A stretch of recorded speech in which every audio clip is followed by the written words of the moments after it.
Give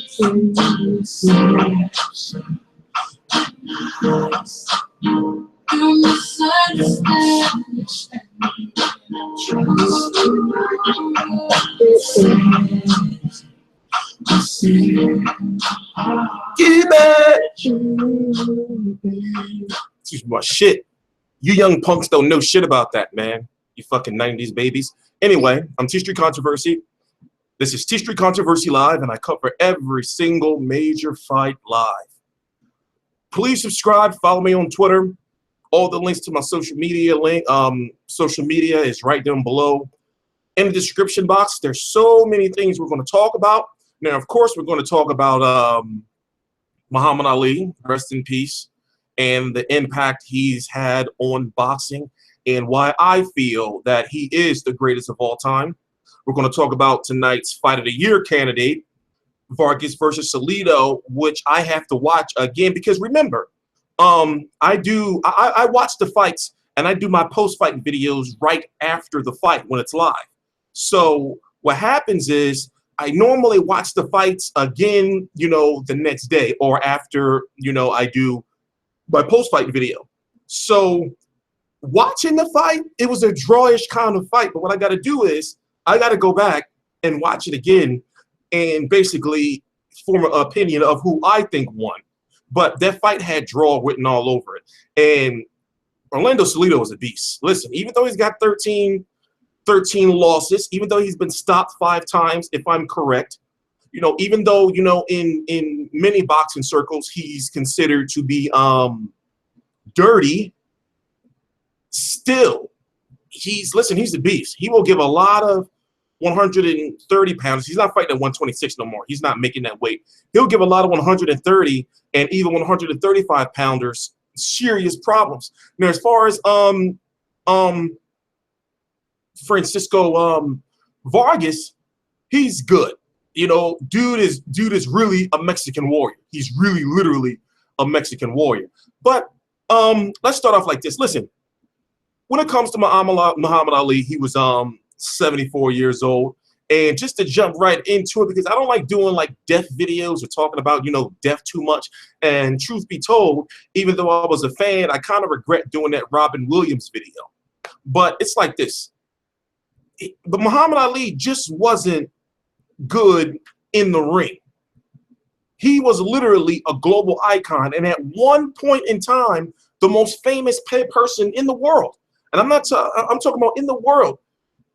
Bigger than actors, bigger than any other sports stars, bigger than politicians. He was literally the most famous person in the world. He's fought in places like Africa, Indonesia, of course, the Thrill in Manila, the Congo, Canada, Ireland, Switzerland, Japan. And I'm probably missing a lot of places. But the point I'm trying to make is a lot of things that he's done, boxers can't or will not do today. For example, the way he traveled the world and fought everywhere. Now, of course, boxing was different back then, and there's not as much money. There wasn't as much money in boxing as there is now.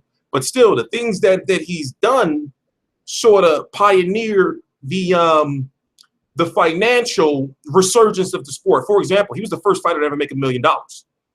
If I'm correct, he made $2.5 million to fight Joe Frazier, and at that point in time, that was the highest boxing purse ever.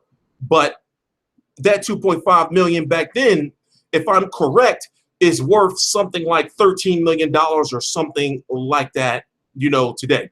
Now, of course, somebody would say something like, well, Muhammad Ali's overrated. And, if he was so good, then why did he, get Parkinson's? Why did he take so much damage? Well, it's like this. This is my personal opinion. Yes, he should have retired. He shouldn't have fought Larry Holmes, and he shouldn't have fought Trevor.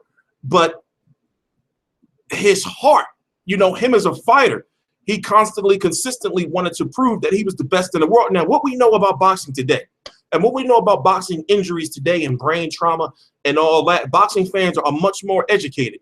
The signs wasn't seen back then of that he was that he should have retired, as far as, you know, his voice tone lowering, as far as him slurring his speech. You know, there was even at one point in time he had failed a pre-fight test where he couldn't literally touch his nose with the point of his finger.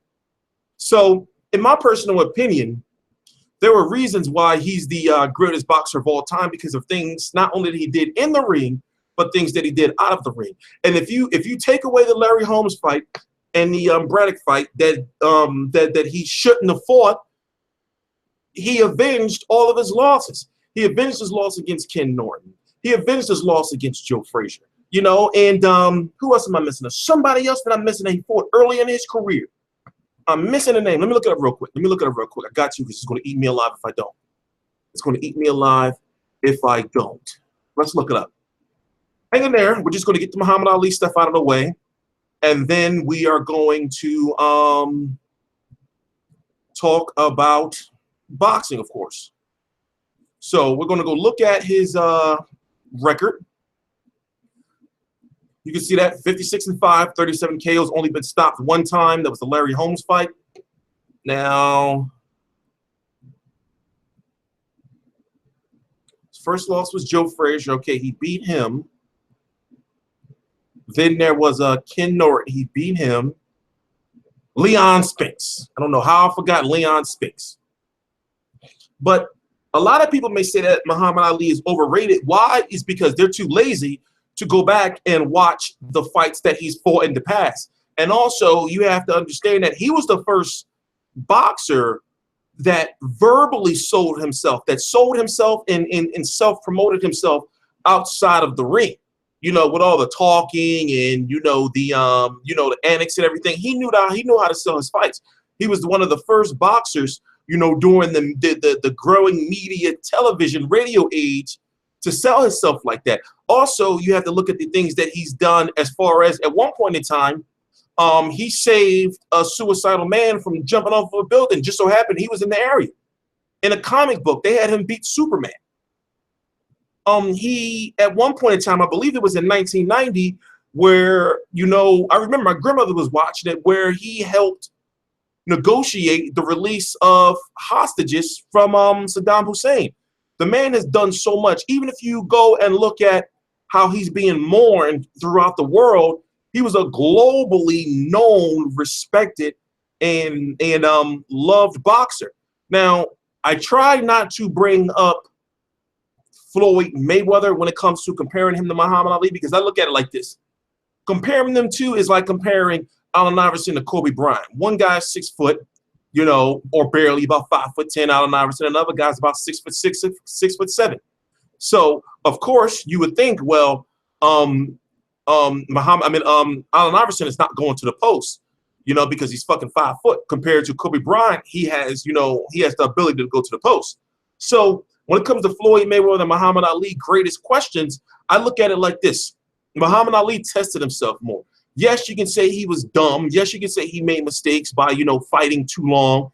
And also the Parkinson's disease that he suffered from, which caused the slowing of his motor skills, the slowing of his speech, and just overall just pretty much slowed him down, you know, just pretty much to a complete stop. He didn't die from that, you know, and you have to be grateful, you know, in a way, that he did die from natural causes. He was 74 years old. But Floyd Mayweather hasn't taken the amount of damage that Muhammad Ali had taken. And if you look at pretty much the prime decade of Muhammad Ali's career, well, let me see, since I got it right here. If you look at the prime decade of his career, now look, 4 times in 1973, 2 times, you know, in 1974, 4 times in 1975, 4 times in 1976, 2 times in 1977, and then, of course, toward the end of his career, you know, he was only fighting 2 times a year. The norm for boxers these days is fighting 2 times a year. You know, so it's kind of hard to compare those boxers to these boxers today. And not to mention, the man was going 15 rounds. You know, boxing was literally fucking crazy back then. You know, boxing was literally crazy. The motherfuckers used to be tired and shit. Go look at them old-ass fights. They used to be tired and shit in rounds fucking 12, 11, 13, 14, and 15. So, I remember there was a interview I saw where Joe Frazier was talking about how Muhammad Ali pretty much how can I put it, slowed down his career, or took off years of his career. And Joe Frazier was like, well, listen, look at him. I took years off his career too. I did that to him. That's crazy, right? You remember that interview? But anyway, rest in peace, Muhammad Ali. And there's so many different ways why he's going to be missed. And even though he's going to have an Islamic funeral, I'm sure that that is going to be lit. I'm sure that everybody's going to be there. But for those who are just joining, I'm T Street Controversy. This is T Street Controversy Live. I cover every single major fight live. Tonight we had Francisco Vargas, WBC champion at 130 pounds, versus veteran Orlando Salido. Many knew or predicted that this was going to be a Fight of the Year candidate, and this was going to be a bloodbath. One thing about Orlando Salido is he's not no bitch. He's going to come to fight. And when you look at what he did to Vasyl Lomachenko, remember, he pretty much castrated him. He kept punching him in the dick.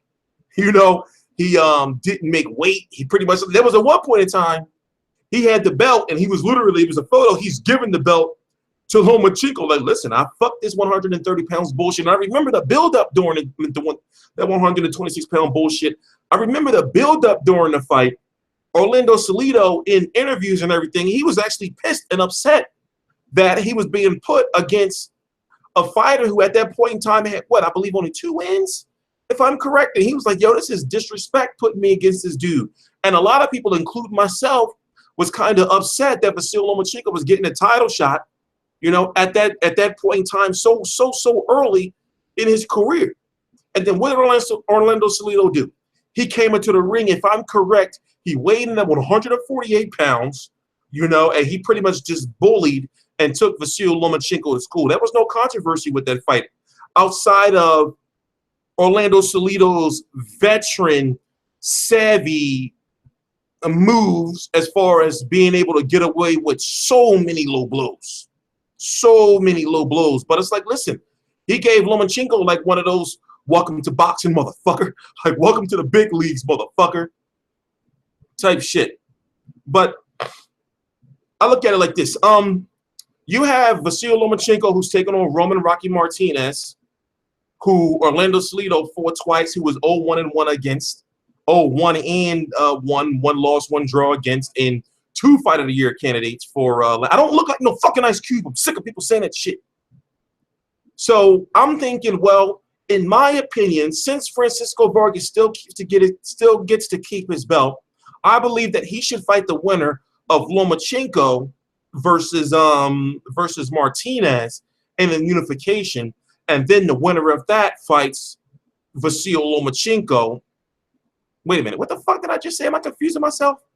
Okay, let me start over. I feel that Francisco Vargas should fight the winner of Martinez versus Lomachenko, and then the winner of that will be the WBO and WBC unified champion, and then they should fight Orlando Salido, because remember, he beat Vasyl Lomachenko. He got a loss, a controversial loss, and a draw against Rocky Martinez. And I'm thinking, well, he's got a draw against Francisco Vargas. It all makes sense for him to fight the winner of that, in my opinion.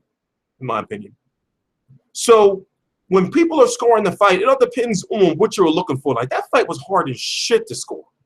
That fight was hard as shit to score. So, like I said, I'm going to watch the fight in the morning again, or probably, about an hour, or so after this video before I leave. And we're going to see where, I'm going to get my own, opinion of who I think won.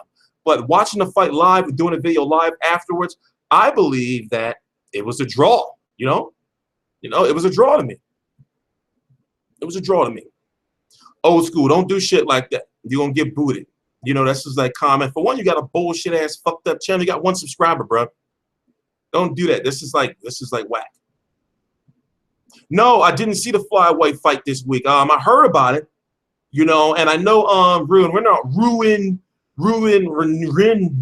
I forgot how to pronounce his name. The guy that beat Zoshimi. You know, I know he lost, but I haven't seen that fight yet. What else is on our list that we gotta talk about? Oh yeah, you have.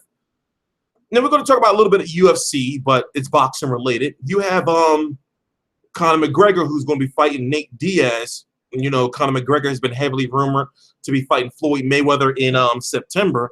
Well, that's not going to happen because he's going to be fighting Nate Diaz in a UFC August the 20th at UFC 202. So it's just not going to happen. What I do believe is, meaning it's not going to happen in September. What I do believe is, I believe that, and you got to be smart. You got to think like these promoters, man. You got to think like these promoters. I feel that if Conor McGregor beats Nate Diaz, he's going to call out, mark my words, he's going to call out Floyd Mayweather in the post-fight interview of UFC 202, and I believe that they're going to fight like they originally been saying on New Year's Eve, which is a Saturday, you know, December 31st of 2016. That's what I personally believe. You know, just because he's fighting Nate Diaz in August doesn't mean that he's not going to fight Floyd Mayweather. So don't get it twisted. Floyd Mayweather and Al Heyman are working hard to make that fight. You know, and even if you don't want to see it, I don't want to see it, but I'm going to watch it. I got to cover it. It's still a sports spectacle. Floyd Mayweather himself has said in that last interview he did on Showtime, he said himself that he is now a promoter. He's an entertainer. You know, he's the Puff Daddy of boxing now. You know, it's about, you know, it's about money to him, and he knows that he can make 70 to 100 million fighting Conor McGregor. Now, people are saying that fight's going to flop. No, it's not, because you're going to have all those Irish people and all those UFC fans watching the fight and believing for some reason that Conor McGregor can beat Floyd Mayweather. You know, so you got to look at all aspects of it, and you have to tell yourself, you know, well, why? Like, how can this fight be financially successful? And that's what it's about. It's about the money, man. It's about the money, man. That's really what it's about. You know, now Floyd Mayweather, he's the WBC Emeritus champion, so he can come back and fight Charlo at 154, or he can fight Danny Garcia before any of their mandatories. But you think he's going to fight those fights? He's not going to make no money. Well, he's not going to make the money that he wants to make. You know, Floyd Mayweather doesn't want to fight for 30 and 40 and 50 million anymore. He wants to fight $100 million fights. And there's only really, he can fight Manny Pacquiao for 100 million. And I can't think of any other fighter that he can fight to make 70 to 100 million. Maybe he can fight Canelo again and make 70, you know, to 80, maybe, you know, to 80 million or so. But you got casual fans out there who would say, well, you know, he can fight Golovkin and make 100 million. No, he can't. No, he can't. No, he can't. He can't. He just can't. He just can't. He just can't. What else we're going to talk about? What else are we going to talk about? But anyway, what are you guys doing? What's on your minds? I'm kind of sick, man. I took a nap, and then I woke up to watch the fights, and I've been like shitting all day. Or shitting after the fights. I don't know what I ate. Oh, no, listen, I fried some fish like 2 days ago. And like 4 days ago. And I ate some of it today. You know, I ain't been sitting right. It ain't been sitting right. Stomach been bubbling and everything. Stomach been. Who am I voting for? I'm not. This year, I don't give a fuck. I'm not. I'm just not doing it. I'm just not doing it. I mean, I would love to vote for Bernie Sanders, but he's not going to win. You know, let's be honest. And they're going to say shit like, I don't want to talk about politics, but let me finish my thought. They're going to say shit like, well, you know, you can't. You know, if you don't vote, then, you know, even if it is for Bernie Sanders, then, you know, you're not helping the cause. You could be one of the reasons why he don't win. I'm not doing it, man. I'm not doing it. He's not making no 100 million from no Golovkin. Learn your boxing politics. He's not making no 100. How many buys, pay-per-view buys, do you think Mayweather versus Golovkin will do? I say 1.5 max. Max. Come on, man. You better than that. Learn. He's not making no 100 million fight. No Golovkin. You know, Golovkin is good. Don't get me wrong. Golovkin is good, but his draw on pay-per-view, you know, it's just not there. People are saying my sound is going in and out. Is that true?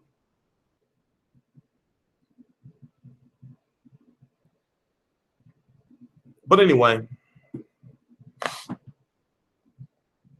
Yeah, see about 1.2, 1.5. How many buys did the Birdo get? Under 600. Around 600K or so. You know, around that amount.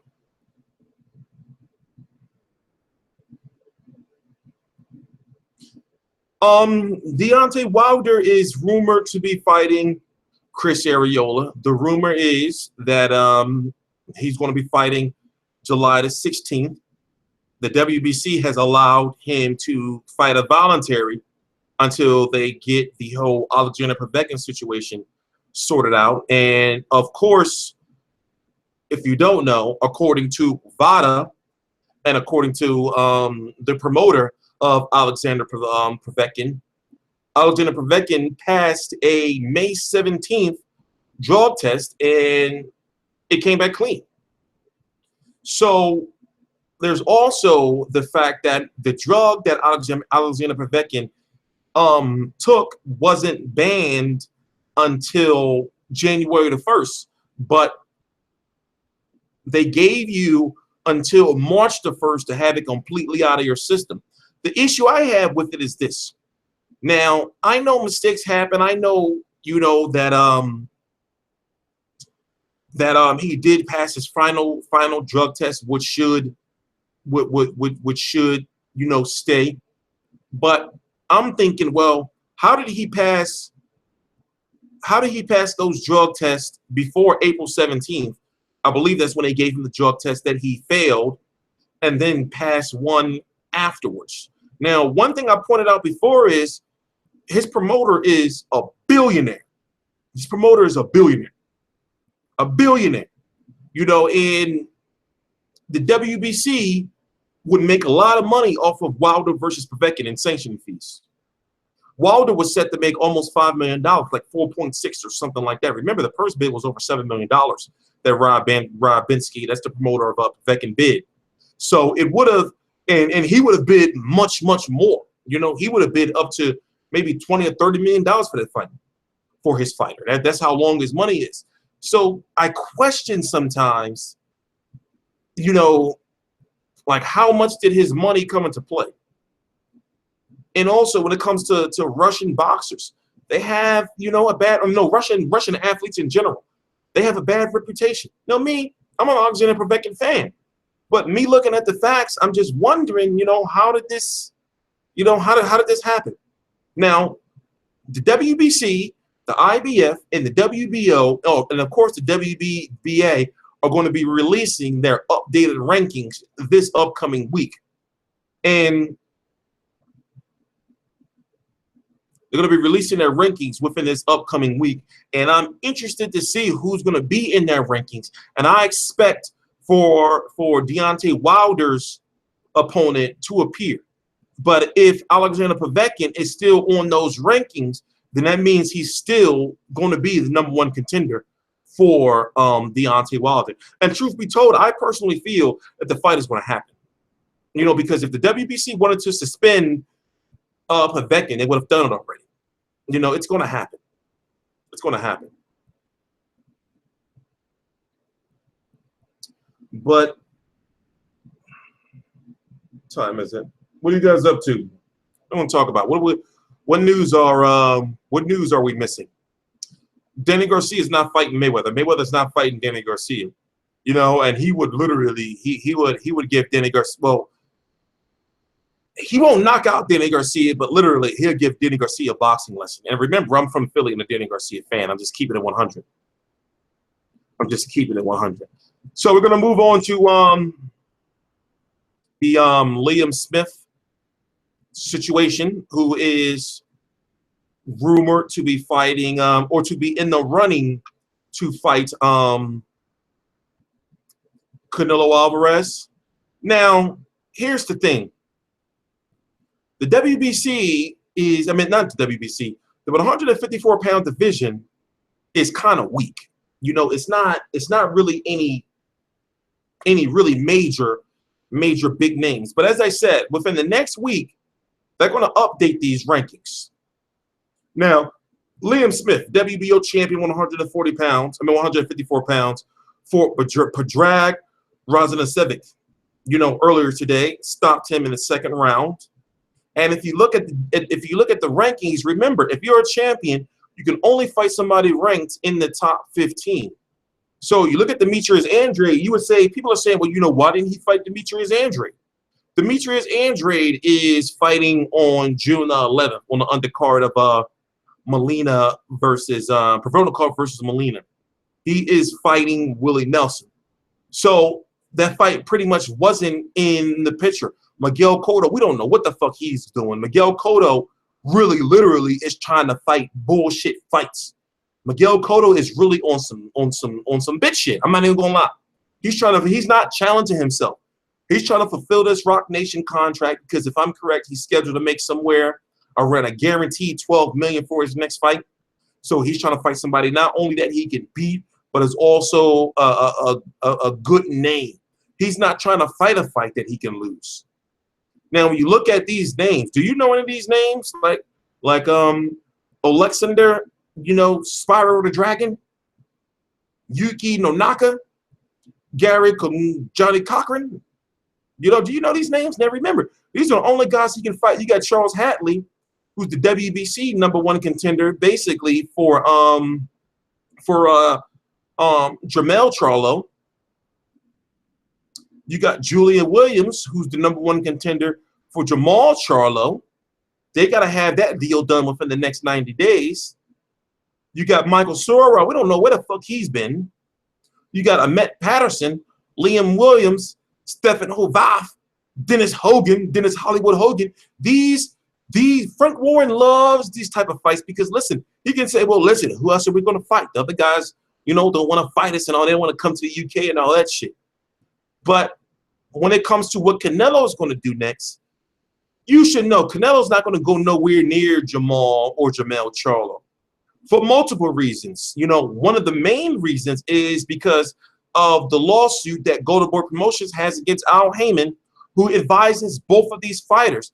And also, they're trying to get big money, and you're not going to get big money by fighting Jermell or Jamal. I mean, come on, if you duck GGG and dropped your belt, then, you know, you're not going to fight these guys because they're not going to bring in no money. When it comes to Arizona Lara, you damn sure know that fight's not. It's not happening. So since Canelo is not fighting at 160 pounds anymore, remember, he did some bitch-ass shit by basically helping Golovkin, you know, become an undisputed champion. You know, now Golovkin only has to, you know, collect one belt, and he's the undisputed champion. And Canelo has assisted in that. So he's going to be fighting at 154, and the only name that he can really fight at 154 to get a belt is Liam Smith. You know, and we know, or you should know, that the WBO is a HBO-ish, top-rank-ish, Frank Warren-ish belt. You know, so Liam Smith did what he was supposed to do. You can't really be mad at him by the competition that he's fighting, because for one, all these guys was booked up, but also when it comes to the rankings, it's just look at this shit, man. Look at this shit. This shit's fucked up. I want to see this shit. But yeah, pretty much. That's pretty much where I stand. But anyway, let's see what's on your guys' minds. Let's see what's on your minds. What are you guys talking about? No. Amok. PvP. Golovkin actually needs one belt to be undisputed champion. That WBA World Championships that don't count as being undisputed. Yes, that's like an extra belt he can get. But I'm sorry, bruh. You wrong. You wrong, bruh. And they crucifying you in the chat. That little sanctioning body shouldn't count. Nah, bro. You're trying to cop a plea. Yeah, Gabriel Rosado fought today. He did get a win. He is heavily rumored to be fighting Chavez Jr. next. And he did have trouble winning the fight that he won today. I didn't get to see it because why? Because Golden Boy Promotions, them no good sons of the bitches, Golden Boy Promotions. I mean, let me show you what they did. Let me show you what they did. They told me that the fight was going to be on the website, but it wasn't. It wasn't streamed. They fibbed, and I didn't like it. But yeah, he's not really looking to. So listen, this is what I tweeted. The WBA. So listen, they posted this yesterday. Waiting to take the scale, official weigh-in, Snapchat, Golden Boy Boxing, blah blah blah. What did I do? I said, is the fight going to be on Ring TV? That's the Ring TV live website where they show the Friday night Golden Boy cards. You know, they even had Yoshihiro Kamagai versus Jesus Soto Karass. What did they do? Yes, exclamation points, and then do like the praise hands. And then look, the fight didn't show. The fight didn't show. You lied to me, Golden Boy. You lied to me. I don't take too kindly to that. But anyway, he won tonight. He didn't look good. Who is next for Berta BF? I don't know who's next for Berta BF. Honestly, he's down 10-0 with 10 knockouts, if I'm correct. And he was at one point in time the #1 contender for the IBF title that Sergey Kovalev holds. But what happened was Sergey Kovalev, he got injured, and they ended up giving it to Najib Mohammedi. And of course, he got knocked out punching his big ass nose. And I feel that he's likely going to be the IBF #1 contender again. Now, I asked myself, the fight with Kovalev for Berta BF would be hard to make because of promotional and management outfits. More so, no, not promotional and management, but network. And I'm thinking, well, you got a Donna Stevenson right there who's managed and promoted by the same people that promotes and manages Berta BF. Why not make that fight? Why not make that fight?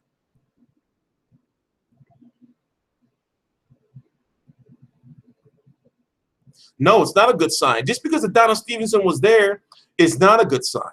Adonis Stevenson is going to show up because it's a Canadian fight. You know, so that's not a good sign the fight's going to happen. You know, no one, put it this way, they haven't even been mentioning Berta BF and Adonis Stevenson in the same sentence. You know, from a promoter standpoint, me thinking like a promoter standpoint, they want to have the promoter, Yvonne Michael, I believe he's the manager of both guys, or the promoter. I believe he's the manager. I'm not quite sure. But he would rather have Adonis Stevenson be WBC and Berta BF be IBF and have two champions instead of having them two fight for each other. From the way I see it.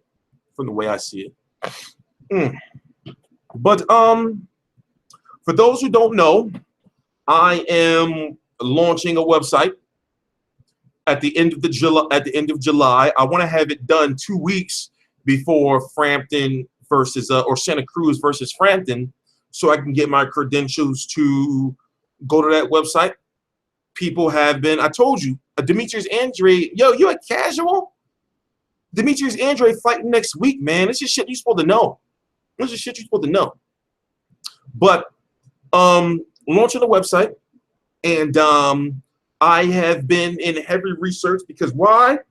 I'm not going to be one of them people that's just going to launch like a website just to have a website. It's going to be a website that you that you have a reason to use, that you have a reason to go to.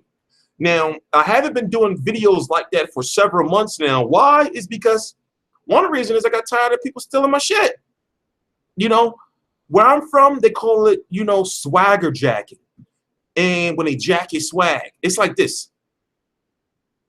I remember at one point in time, I used to put like I used to put like the whatever network it was in front of my videos. Like, so for example, I would put something like Showtime such and such versus such and such post-fight review. The reason why I did that is because at one point in time, I wanted to have it easy to be able to search for what HBO fights I covered, which Showtime fights I covered, which ESPN fights I covered. I was going to have different playlists. So therefore, when I was to type in Showtime such and, you know, such and such versus such and such, I will be able to easily put them in a playlist. Now you got people putting the titles in front of the videos. I mean, at the first words of the title, and then putting the fight. I mean, then putting the name of the fight, and then put full fight afterwards. You know, it's a lot of fucking hoe shit going on YouTube. It's a lot of fucking hoe thirsty shit going on YouTube. So I said, man, I'm just gonna fall back and observe and work in silence. Because what I noticed is I was educating people, you know, and it would be people that would be watching my videos from me running my mouth on how I grew and how I was growing on YouTube and saying, oh, I'm gonna try it. I'm gonna try to be like him. You know, so that shit just was getting, people were making their titles like mine, man. And I was watching videos, people trying to be like me, man. And you got people wearing, you know, hoodies in all these videos now. For those who don't know how the whole hoodie thing started is I'm asthmatic.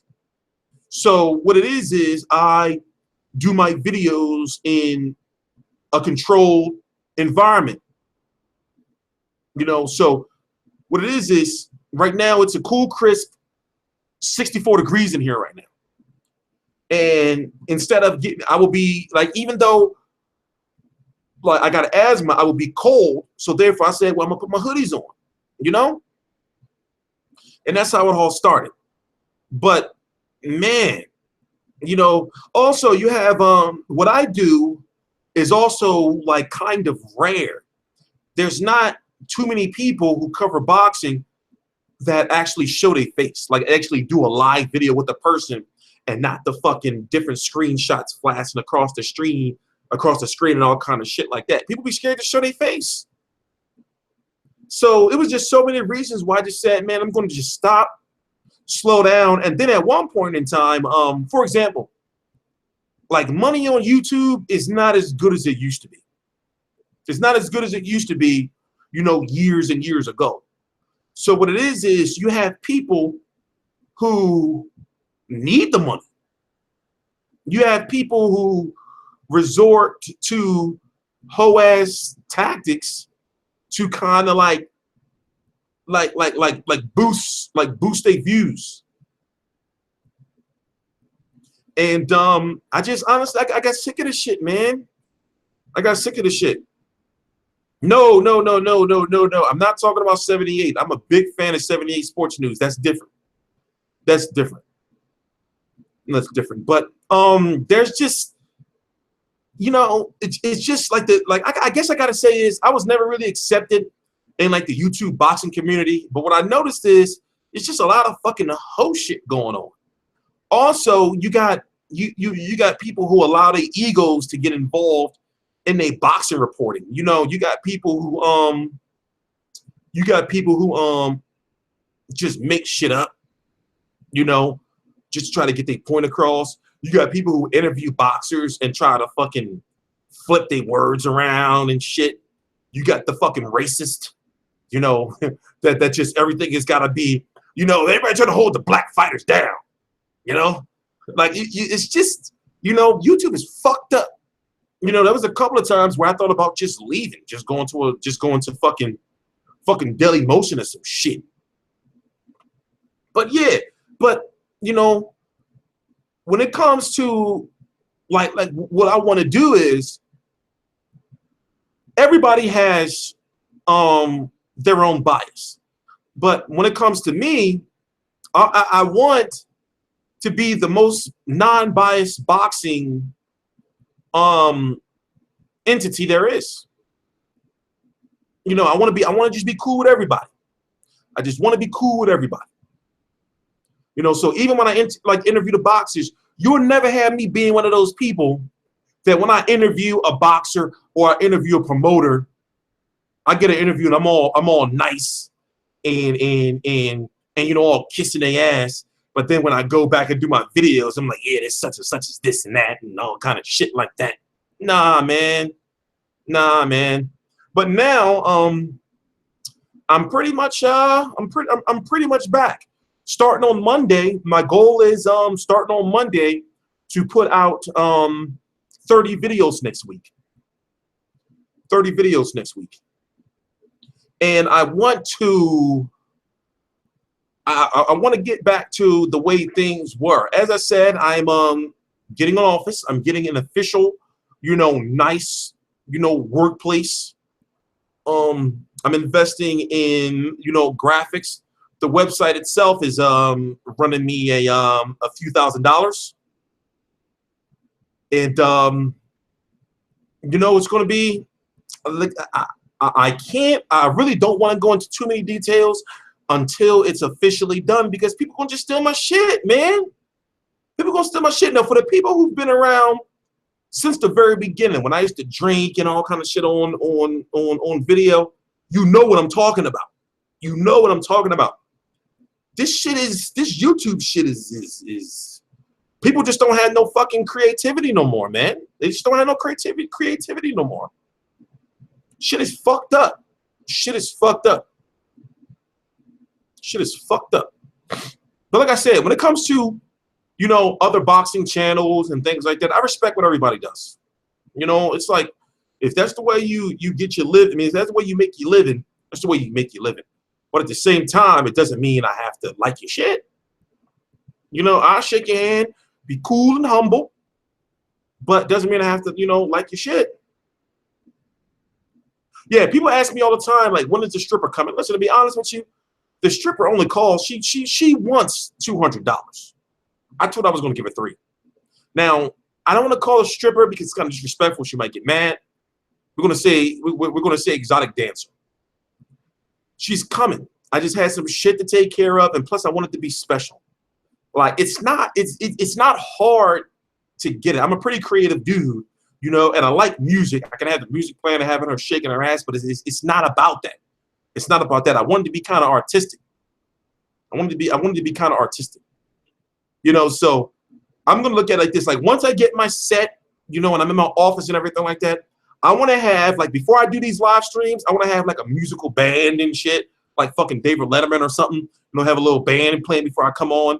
You ever see the Alex Andre show? I believe that's his name, on Comedy Central. I want to have some shit like that. When I have, like, you know, boxers come on, even if they're old ass boxers, and we just talk about funny shit. But I gotta be quiet, because somebody gonna steal my fucking idea and steal my shit. Steal my shit. And for the people who have been around for a long time, I did a video, a couple of videos, and I explained why, like, in detail, the real reason why I didn't get the stripper yet, or the exotic dancer. Or the exotic dancer. No, Robert Combs, that's not what I'm going to do. That's not what I'm going to do. No, that's not what I'm going to do. I'm not going to have bitches talking about, this is T Street Controversy Live, and dancing and twisting and all that shit. You know, all that. I'm not going to have that shit. No, because then I'll be stealing from that nigga. No, that's not what I'm doing. It's not what I'm doing. No. I'm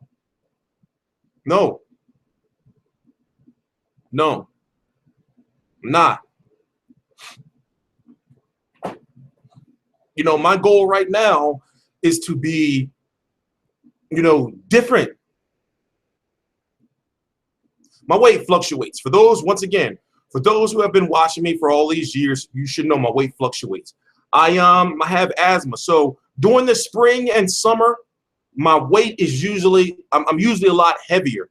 One of the reasons is I take a medication called prednisone. And prednisone, you know, one of the side effects is weight gain.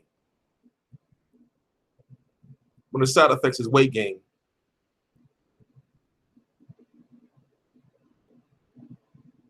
Why is Kovalev fighting on Monday? Because normally fights that happen in Russia happen on like a Monday or a Wednesday. I don't know why. That's just how it is. That's just how it is. That's just how it is. But it's like this. Once I launch my website, you'll have a better understanding on where I'm going. And no, I'm not going to name the website after myself because that sounds really, really dumb. You know, what does that sound like me having a website called T Street Controversy Live and you expect to get like non-controversial boxing news? No, I have a very professional name and it's going to be a total separate entity from T Street Controversy Live. Yeah, same thing with Australia too with their fights. Their fights come on. Like to watch an Australian or New Zealand fight, their main events come on like 7 a.m. Eastern Standard Time on literally like a Wednesday or a Monday. But my website is going to be, you know, boxing news. And on the website, there is going to be a T Street Controversy Live section. There's going to be a just a section. You know, I'm gonna have like the website's going to be professional. And like I said, there's going to be a reason for you. It's not going to be no bullshit website. I'm not sparing any expenses. There's going to be a reason for you to visit this website. And also, I've been studying, you know, and brushing up on my grammar and my writing because I'm going to be producing articles every day. So, and when you launch your website, I'm going to give you a little education, okay? I'm going to give you a little education. I said I wasn't, but I'm going to give you a little education. When you launch your website, especially a boxing website, you have to be active. You know, you have to have content daily, you know, and then that takes preparation. Your life has got to be right if you're going to be, you know, sitting at a computer typing and shit all day.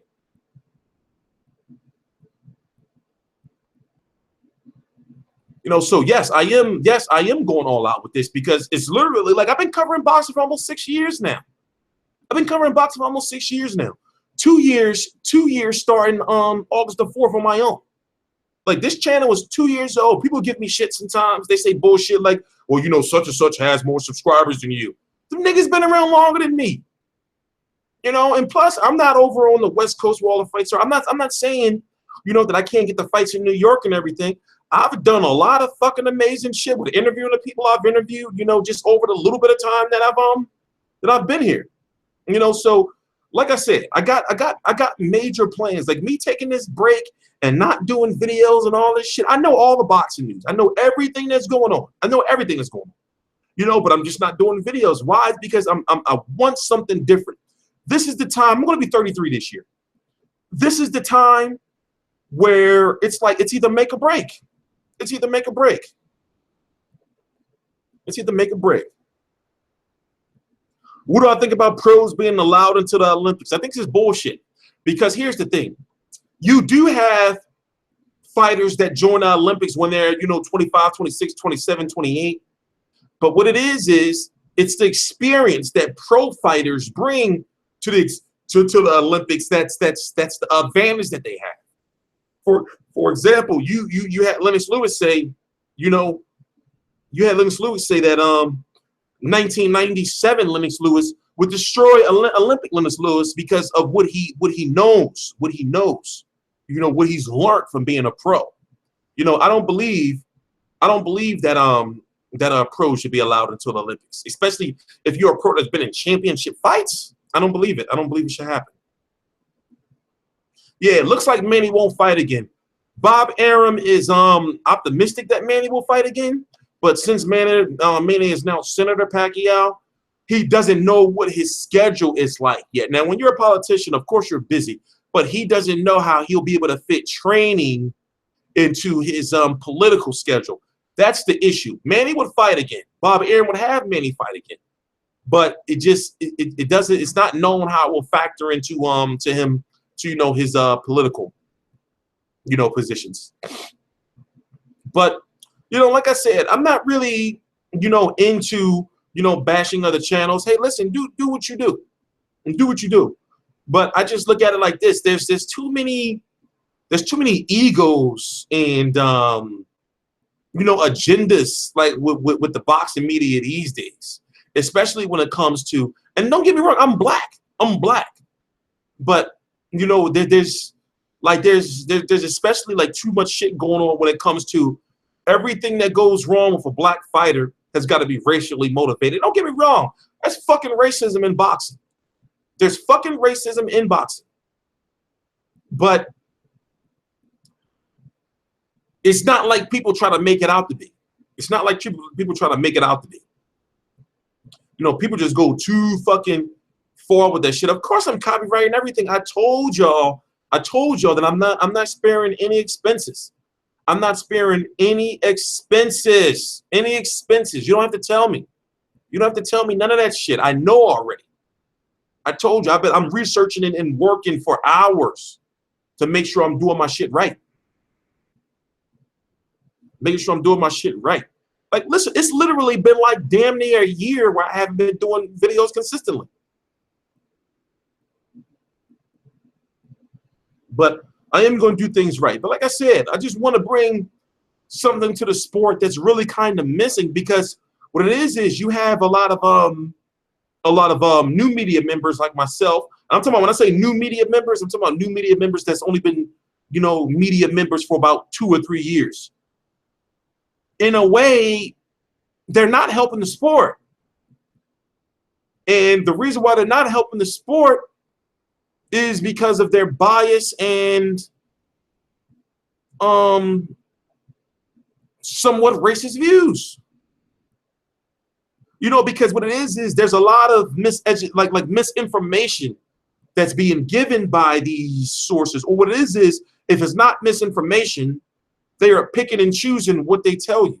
For example, I had a comment today, right, on one of my Instagram posts where I had posted a video. I had posted something about Floyd Mayweather's gambling, and then people say to me shit like, they posted shit like, well, you know, you would never talk about your idol, you know, Manny Pacquiao being robbed by Bob Arum and all kind of shit like that. Where it's like, wait a minute, I did videos on like that shit.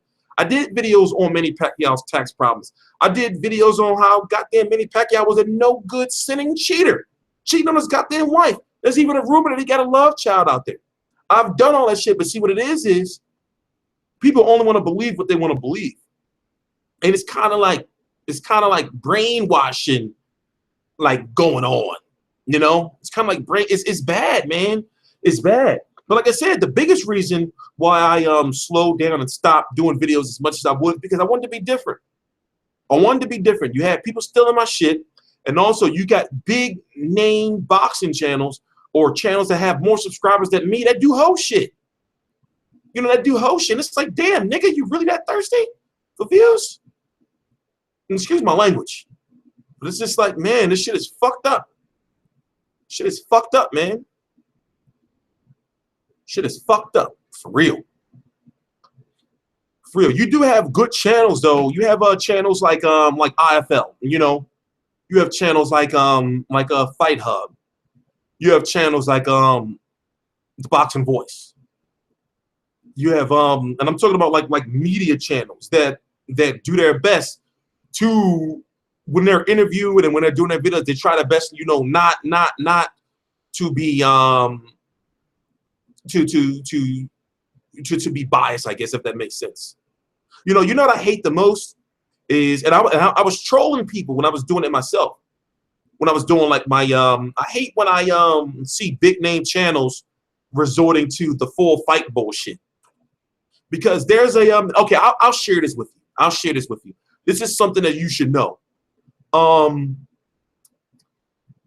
There's like a glitch. I don't want to say if I want to call it a glitch, but there's this thing on YouTube where if you have a certain amount of subscribers, right?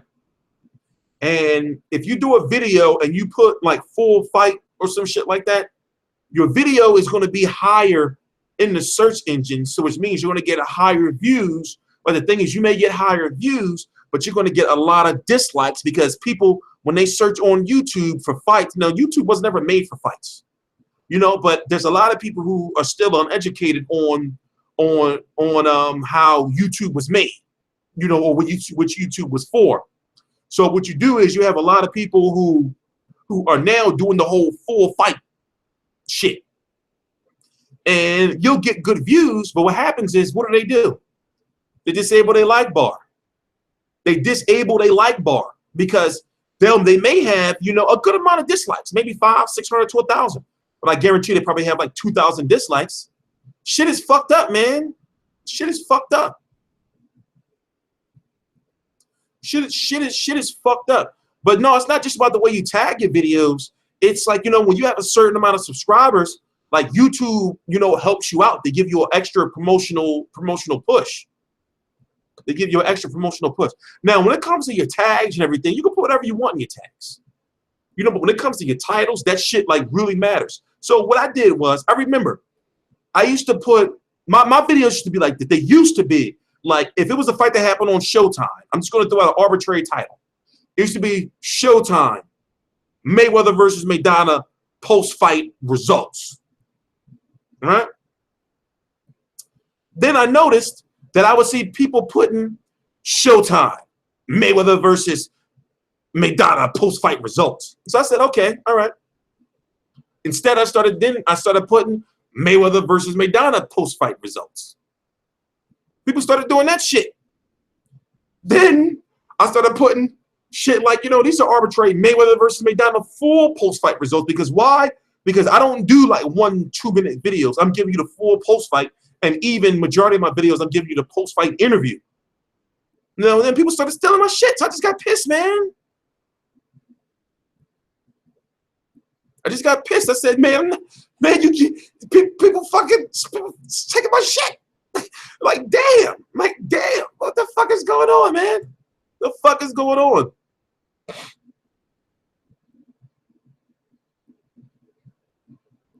No, it depends on how you word it. No, it depends on how you gotta look. You gotta know how YouTube analytics work. I mean, YouTube search engines work. You gotta know. Yeah, okay, yeah, baiting titles have been around since YouTube. But see, the thing is, I don't feel, put it this way, if you're interviewing boxers, right, you know how embarrassed I would be if I interview somebody, right, or if I get offered, you know, to be something for like a, you know, okay, put it this way. What if Golden Boy Promotions came to me and said, hey, listen, we want to commentate, we want you to commentate on our fights. And they go look at my channel and they see I'm putting bullshit titles. I would be embarrassed. It's like, if you're interviewing boxers, why you got to go through, you know, like, how are you doing none of that shit like that? I don't know. I don't know. I don't know. I don't know, but I don't want to keep ranting about that. I don't want to keep ranting about that, but I just think it's fucked up. I just think it's fucked up. You know, because it just makes me think like, well, how you think that shit's cool? Now, don't get me wrong. You're going to get a lot of subscribers, you know, just by default. And you're going to get a lot of, put it as example, put it this way. If I was a scumbag ass nigga, and if I started doing videos that said such and such full fight, blah, blah, I'm going to have way more subscribers than I have now. I'm going to have way more views than I have now. But guess what? I'm going to have a fucking shitload of fucking dislikes. That's one thing I've never, ever, ever, ever, ever done. Not even one time. I will never take away your ability to like or dislike my video. Never. There's one point in time I had, this is when I covered Frotch versus Grooves 2. I had 336 likes and 1,900 dislikes. I left that. That shit was a lightsaber. My fucking like bar like a lightsaber.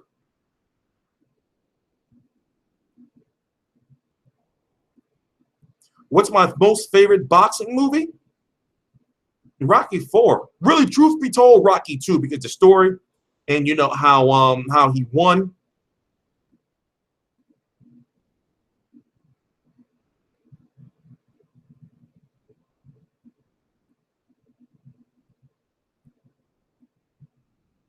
Who you got? Thurman versus Porter. I'm gonna go with Keith Thurman. And from what I'm understanding, Sean Porter is the favorite to win. That's crazy. But I'm going with Keith Thurman. I'm going with Keith Thurman. But yeah, I'm reading the chat. What do you guys want to talk about?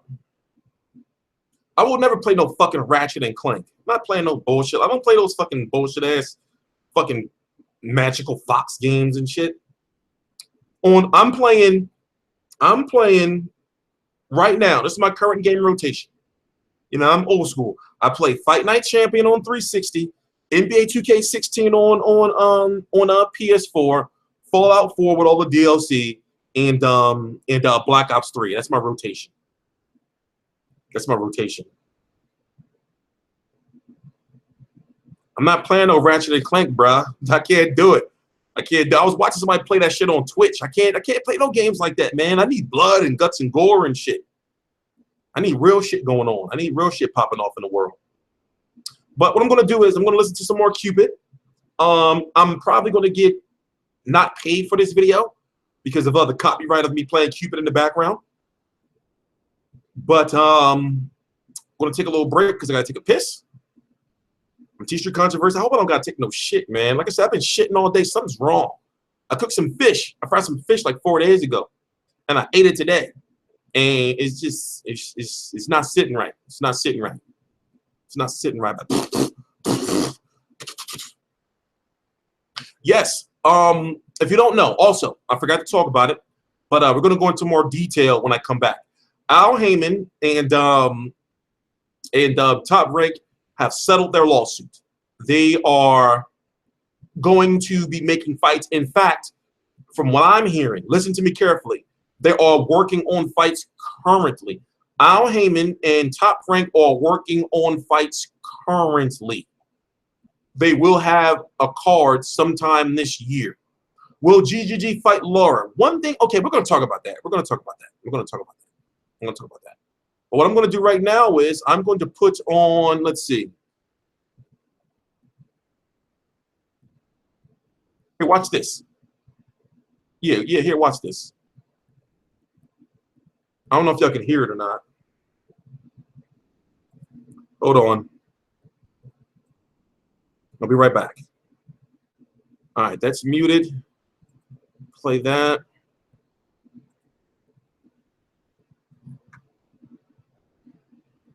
My superior belief that 2 days and we 100% check out all these local doctors and one horsetown doctors can back up because I got an okay from the best clinic. But I mean, I suppose the question people ask themselves about you, and I think it's out of their love they have for you, is that they don't want you to go and getting hurt in the ring. I've never got hurt. It's strange. Oh, you must have got hurt in the ring. Yeah. Well, I mean, I saw you just fight Joe Frazier. You didn't? You did a very good actor. Are you calling me a liar? No. You're not as, if I had a low IQ, I'd enjoy this interview. No, you must, I mean, you know yourself. I've been hit a couple times, but I've never been knocked out. I've never been stopped. Like Joe Frazier, George Foreman, Ken Norton, Neon Spinks, Andy Shapers. I mean, guys were just knocked out. I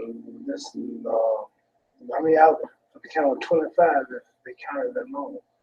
And 10 is the limit, but some stayed out for the count of 100. They go to the hospital. I've never been hurt. I had a broken jawbone.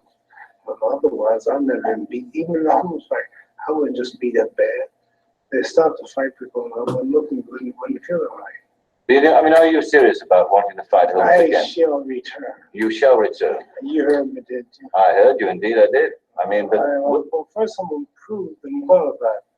I'm going to take on a couple of top contenders. I'm not going to jump right on Holmes. I'm going to take a couple of top contenders and show them that I'm well, I'm not hurt. And after that, I'll go. Holmes has said that if I can prove myself qualified and I still can fight. I looked so bad that night until it looked like I couldn't even fight no more. I couldn't move. I didn't hit him. I wasn't perspiring. I was dehydrated. 11 rounds in 110 degrees heat, and no sweat came out of my body. But will it be different next time, man? We shall see. That's why I'm going back. But do you think they'll... And let's say I don't do that the next time, I'll just have to admit I'm finished. I would hate to do it. Why do you need to, though, to go back again? Because you've done everything more than any other boxer's ever done. I realize I have more fans of the same that I had before the Holmes fight. But it's myself. I want to shoot to myself. that I can beat Holmes and I can win my title back. Plus, I'm the only man who had a chance to go 4 times. No man has ever won it 3 times. So why do we go to the moon? Because of that. Why are we trying to go to Mars? Because of that. Columbus wouldn't have discovered America if he didn't take a risk. So he who is not courageous enough to take a risk will accomplish nothing in life. I'm a risk taker, and this 4-time championship is that. I'm the only man who got that close to it. So it's something I gotta do. But you're taking a risk, you see, with more than just your physical well-being. You're taking a risk with the fans, the reputation that you've built up throughout the world, and the love that you feel wherever you go. What they don't want to see is you go and be badly beaten again ever. Well, that's what it's about. You got one panel. No. And this is, I mean, it's just one person there agreed with me, I suppose. Get the Holmes fight. I was not badly beaten. Well, you look badly beaten. I'm getting it. And now you look. I saw film. I watched the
I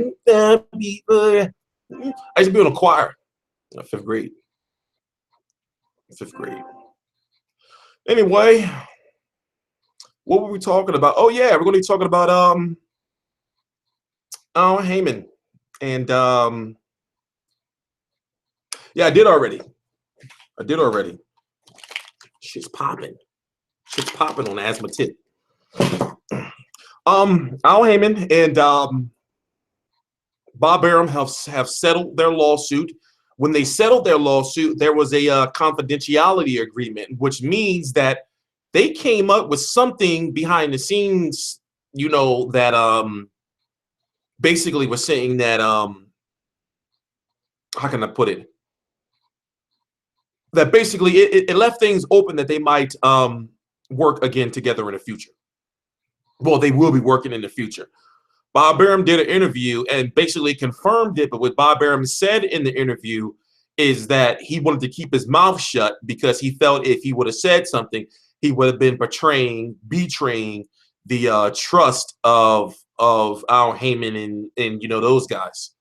So fights that can be made, maybe Vasil Lomachenko versus a Gary Russell rematch in the future. You could have Timothy Bradley versus any one of those Heyman guys, which many fans will love to see, whether it's a Danny Garcia, hell, even a Robert Guerrero. Give me a fucking Timothy Bradley versus a Jose Zito Lopez or an Andre Berto, you know, or a Keith Thurman or a Sean Porter. You know, there's so many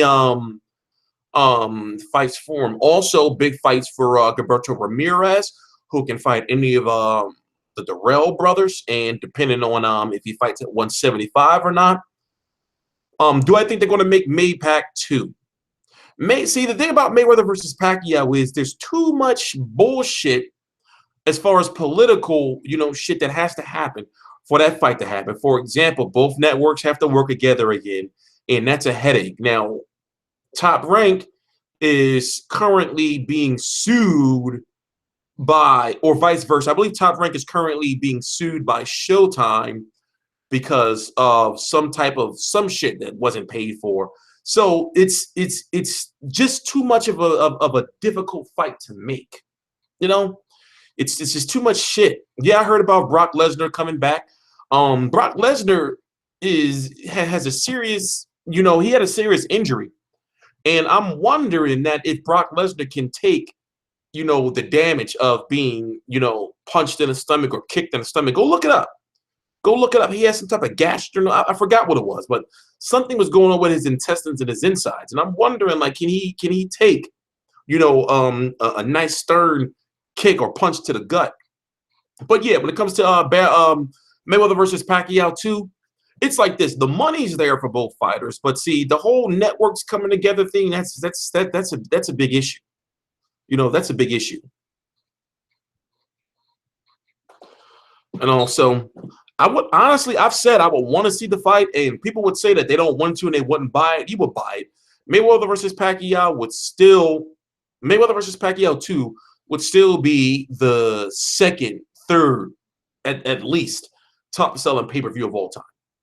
You know, that fight's going to do at least 2 million, at least 2 million buys, at least.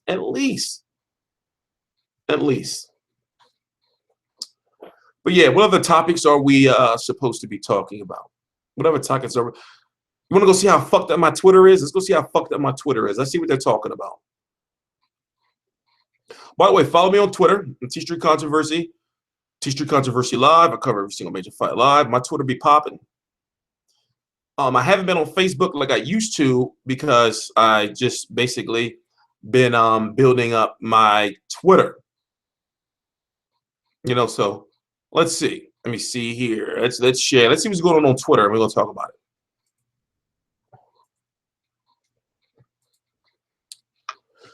You know, see, it says blah blah was booted for breaking Brock Lesnar news. Oh, okay. So Ariel Helwani, remember he's a big, you know, UFC MMA reporter, and turns out what they're saying is he's got booted for breaking the Brock Lesnar news, and they're saying it's not, you know, accurate. It's crazy. Twitter is where you usually find out a bunch of shit's going on. Let me see. Since I've been in here, I'm just looking for if there's any type of news, you know, for after the Vargas Salido fight. His face was fucked up. He had like cuts over both of his eyes, like crazy cuts. He was saying they were from headbutts, but I wasn't seeing no clean headbutts. But you know, knowing Orlando Salido, you just don't know. You just don't know. Dude, you know, has dirty ass fucking tendencies.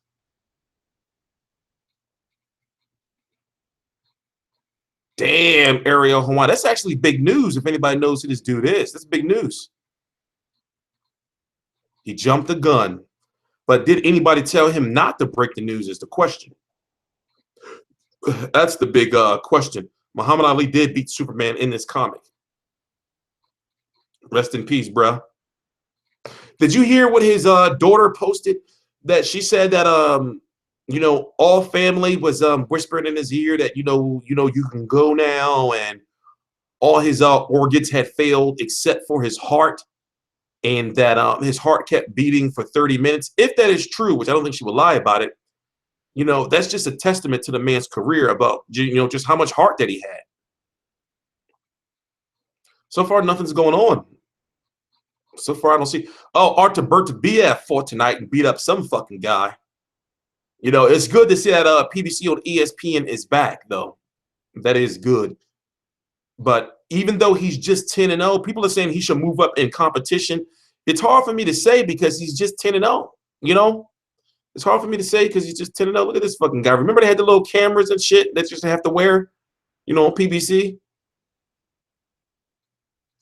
Yeah, so far no news. So far nothing. Who's this bitch? What the fuck is going on? Get off my feed, ho.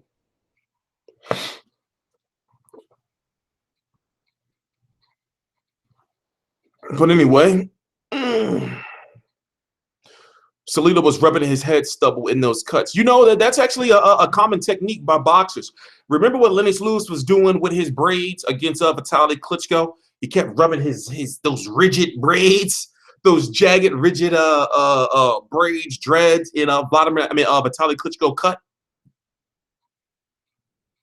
You know, also Bernard Hopkins is known for keeping the stubble. Bernard Hopkins don't like he has just enough stubble that, you know, if he's in on the inside with you, that shit will cut you the fuck up. Hopkins known for that shit. How long have I been on? I have been on for an hour and 15 minutes. What time did I start? Yeah, about an hour 45. How long have I been on? I don't know. How long have I been on? No, actually, maybe over for me, man. I actually have been dating and shit. You know, at one point in time, shit was rough, yo. Shit was rough, man. I ain't had no girls, not one. she was rough. It was the worst bit of years, man. Worst bit of years. But things are looking up now, man. Things are looking up. Things are looking up. Like, it's like, you know, I never had no problem like meeting women. And plus I got a bunch of female fans and shit. But who wants to be fucking me fans, right? It's just not cool. Shit's not cool at all. I remember that night I was up like all those hours. It was painful. You know, I was damn like I was delusional and shit. I actually believe I have the Guinness World Record for a continuous boxing stream. I did an 8 hours straight Google Hangout. 8 hours straight. 8 hours straight. 8 hours straight. But yeah, shit's been rough, man. So did we cover all the boxing news? You know what? Let's go look at boxing scene and see what they're doing. Let's go look at boxing scene and see what they're doing. Let's go look, see what they're talking about. Let's go look and see what they're talking about. See if there's anything we've missed. We've missed. See, shit like this. When they say Mayweather McGregor is dead, I don't believe it. I don't believe it. I believe it's dead for September. But me thinking as a promoter, you know, I'm thinking that they're like, they were talking about putting it on December the 31st, New Year's Eve, which would be a massive fight. But, you know, I don't think that it's dead. Who wrote this? Was this Jake? Was this Jake Donovan? I don't even know who this boxing clever person is. But no, I don't believe the fight's dead at all. I believe that if McGregor wins against Diaz, that it's even a bigger fight. Whether, you know, whether McGregor's going to fucking get his ass whooped or not, which he will. He might be Mayweather's first knockout, like in action knockout, like in the heat of the action knockout since Ricky Hatton. You know, the reason why I don't count Victor Ortiz is because of, you know, the circumstances. And plus, Victor Ortiz is just a head case bitch. Yes, Gabriel Zotto, he won. I haven't been here in so long. I usually like see they shit on fucking Twitter. Usually see they shit on Twitter. Anyway, I'm hanging out with you guys, man. Oh, let me send out some invites. Let me get some people in here. Let me see.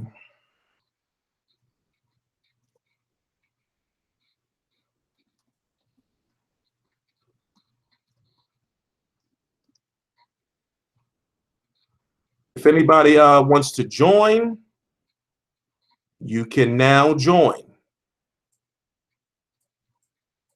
If anybody wants to join, you can now join. I'm going to post a link in the chat room. Here is the link to join the Google Hangout for anybody who wants to join. It's right in the chat room. Click that link, learn how to use YouTube, and you can join.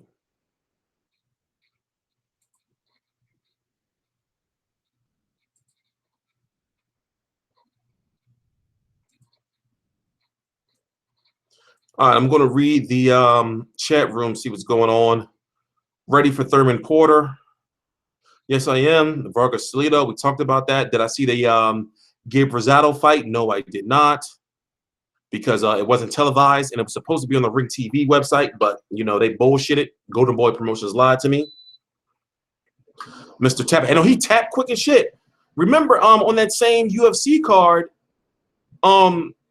gorgeous ass fucking pretty ass fucking ginger Holly Holm got choked out.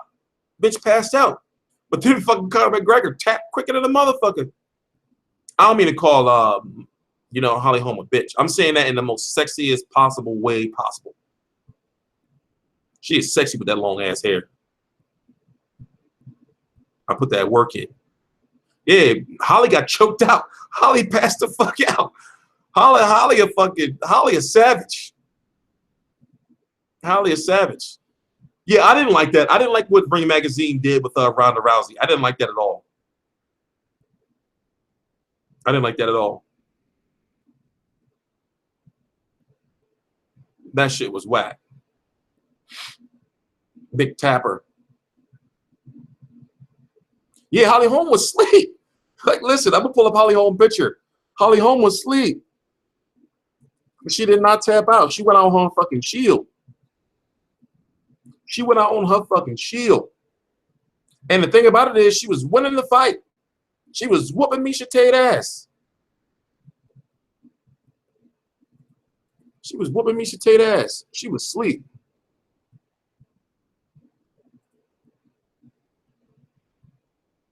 Trying to pull up the picture.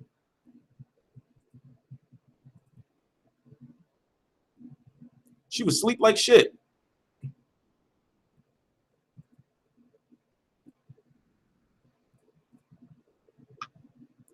This was before she was asleep, but you could tell she about to go to sleep. She was tired as shit. I want to see the. I'm looking for the picture where she was completely knocked out. Like,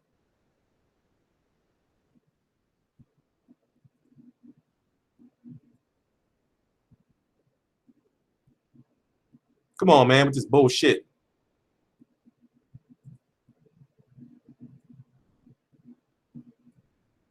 Oh, there she go. There she go.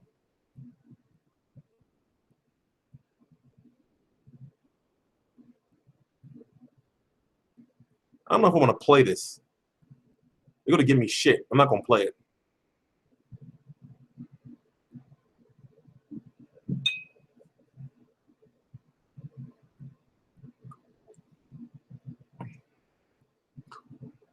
One thing about UFC is they don't fuck around.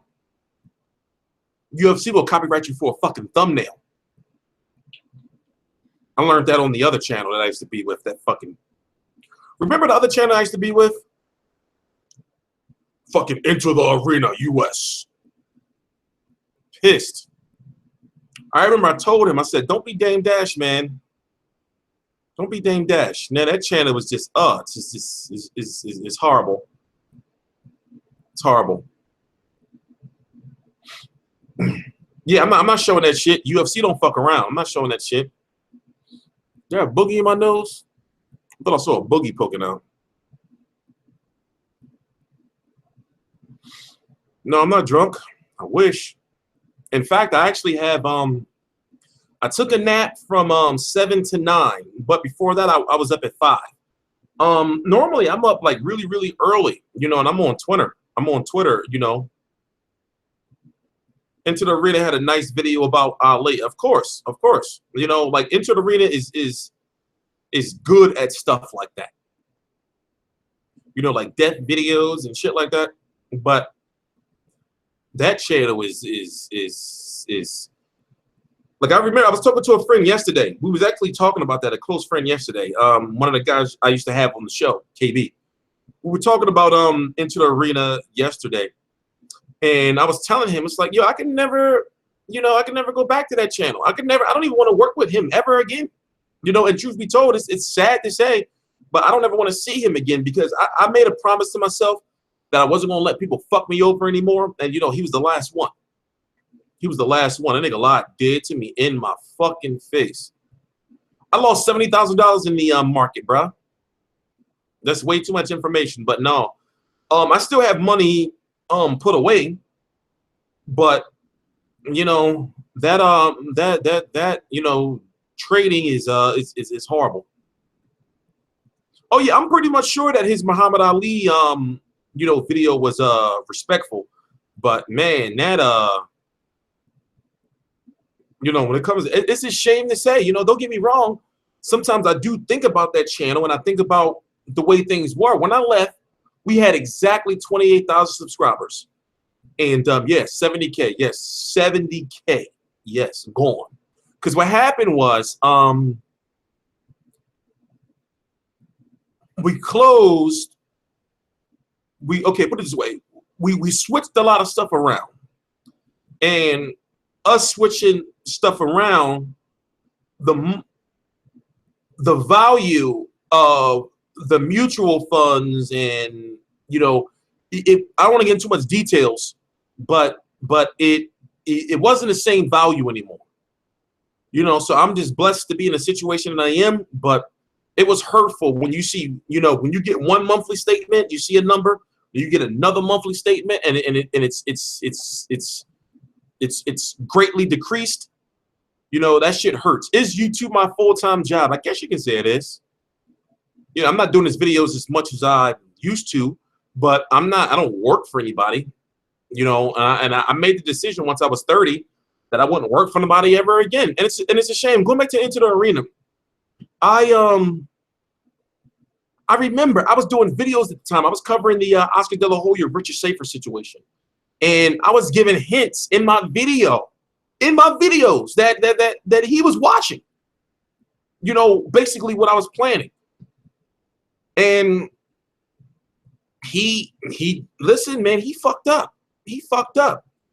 And it's a shame because not only did he fuck up, but he insulted my intelligence. Like he lied to me dead in my face.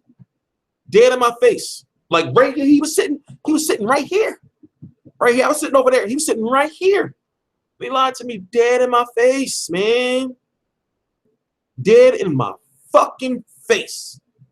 And he thought that shit was a joke. He used to try to make me think that I needed him to be successful on YouTube.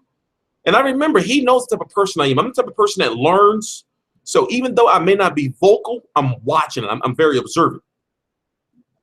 So it's fucked up. But Into the Arena we were big, man. We were covering wrestling. We were covering world news. We were covering everything. We had good shit going on. Good shit going on. No telling where we would be right now. It was at one point in time, we were doing videos that were going viral, multiple videos each week. For the people who were around back then, you know what I'm talking about. Shit was lit. Shit was lit. Shit was lit. But I had to learn the hard way that good things have to come to an end.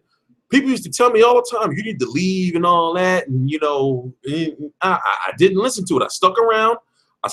And then when I let him know that I wanted to be more in control of things, that basically, using a wrestling term, that I knew what was good for business, he tried to play me. He tried to play me.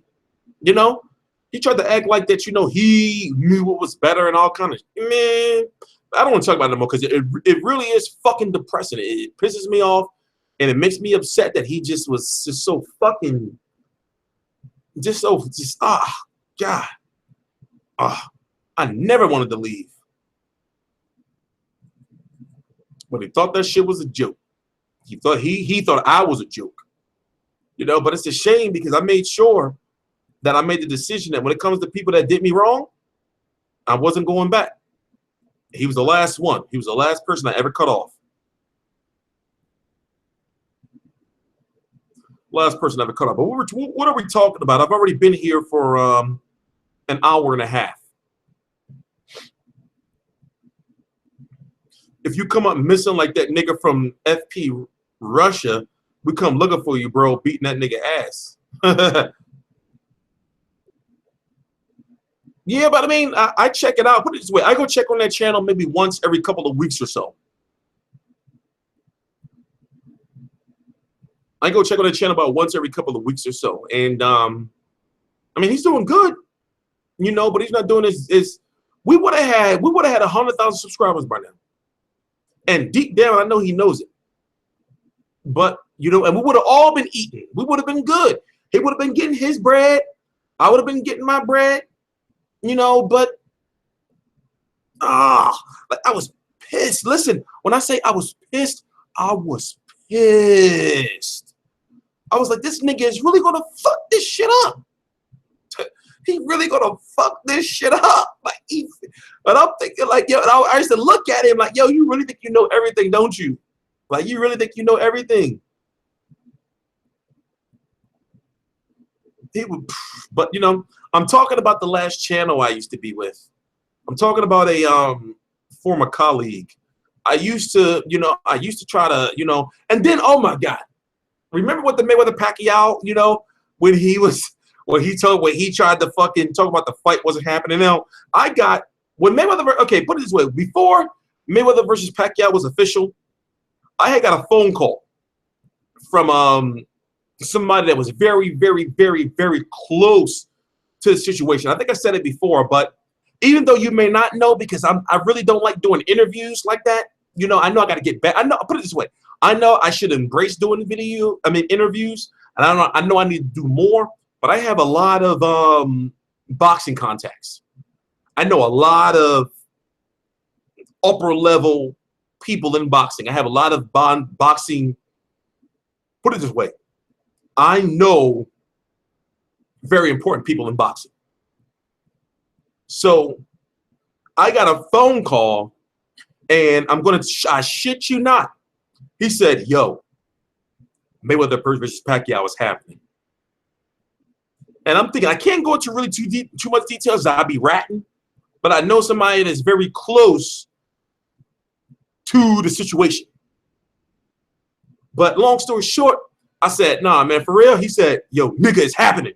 That's what he said. That's exactly what he said. And then I was like, man, you sure? He said, yo, do a video. So I did a video.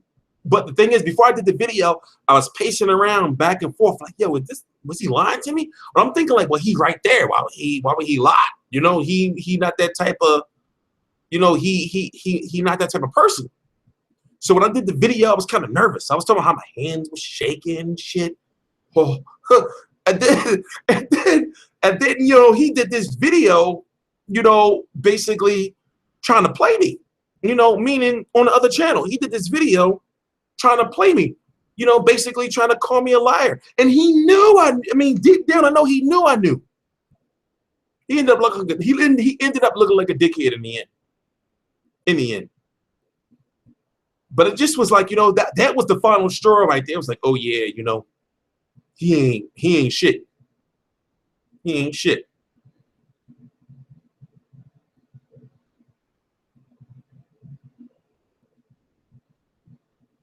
Yeah, when I reported Mayweather versus Pacquiao was going to happen, nobody believed me. They started slaughtering me. Like, people making videos about me and everything. And I'm thinking like, oh, damn, like, wow, like, honestly, who would make some shit like that up? Especially at the point that I was then, even with the website I was working with at the time, didn't believe me. Nobody believed me. And I'm thinking like, yo, listen, like, look at my fucking social media. I know a lot of people. A lot of people. And people just tell me shit. Before I even started realizing that these were sources, I would get like messages in my inbox, like telling me like news and shit. And then shit just what happened. I've been thinking like, wait a minute. He told me before. So then that's when I started going back, researching these people. And I realized that this is what I realized, and this is true. You get the best, most credible boxing news from the people that are close to the boxers, that are right there with the boxers, whether it's the water boy, whether it's just some nigga hanging out in the money team mansion. You get the best news from those people. When it comes to people like Dan Rayfield and all those, you know, major names that you may know, they are the people who confirm this shit. But they're not the ones who have the connections with the people who are with the boxers. You know, so I was able to break a different type of, you know, boundary.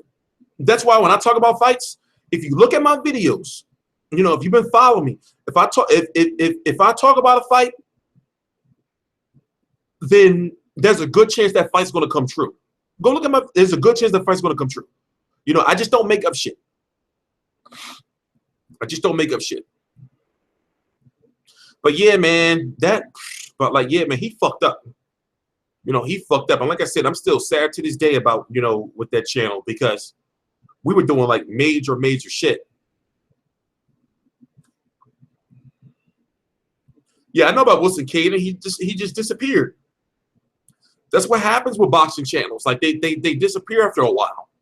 And the ones that are still around, they are not, like, they're not doing what they're supposed to be doing. You know, it's just, like I said, that's why I stopped doing videos consistently, because I noticed that people just wasn't, the sport is just fucked up. Like, as far as media is concerned, people got agendas, you know, and also they let their egos be involved.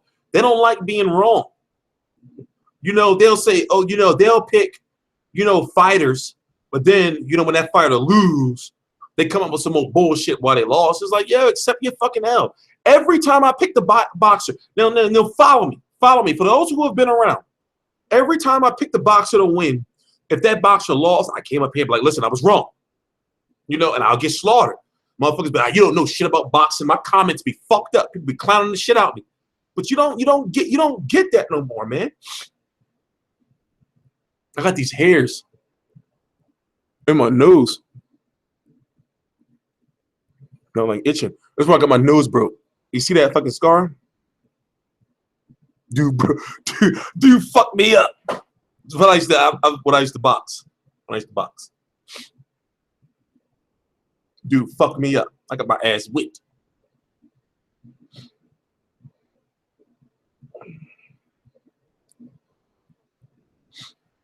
I be getting slaughtered, man. But I got thick skin. You know, I don't get mad when people, don't get me wrong, I'll clap back. Like if a motherfucker say some shit, you know, try to clown me, I'll clap back. To whereas, and I'll say some shit back at them. But I don't be going home or going to bed like, man, them niggas wrote that comment, man. That shit really hurt. Nah, bro. Nah. I said Paulie Malignaggi was gonna beat Sean Porter. I ain't gonna lie. When Paulie Malignaggi got fucking fucked up by Sean Porter, I almost cried. Just like when Chavez Jr. lost to Fanfare. I almost cried. I was hurt when he quit. I was hurt. I'm not gonna lie, I'm man enough to say it. I almost shed a tear. One of them was beaten up and started getting real big, but I did this. I did that shit. No, Jim Lampley cried at the end. What was the fight Jim Lampley cried? It was a recent fight. Jim Lampley almost cried. What was it? It was a recent. I know Adam Smith of Sky Sports almost cried, or sounded like he was crying when Anthony Joshua beat Charles Martin.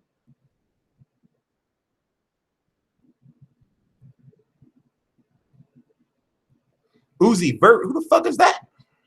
I don't know these people, man. No, I wasn't hurt when Khan got knocked out. Because deep down, we knew Khan was going to get knocked out. I just was a dickhead for trying to fucking hype him up, saying he was going to win. You sure Lampley cried tonight, man? I didn't see nothing about him crying tonight.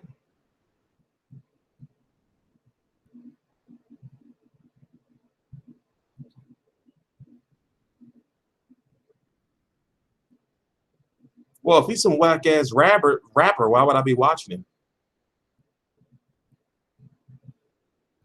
Yeah, Jim Lampley was hurt when Pacquiao got beat up by Marquez. He was hurt.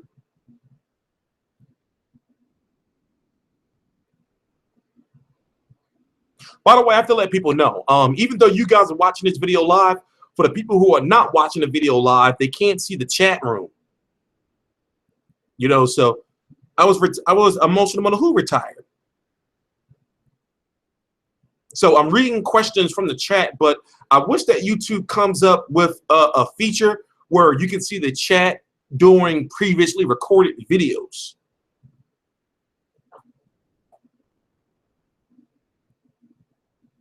I wasn't emotional when Pacquiao retired. Because technically he didn't really retire.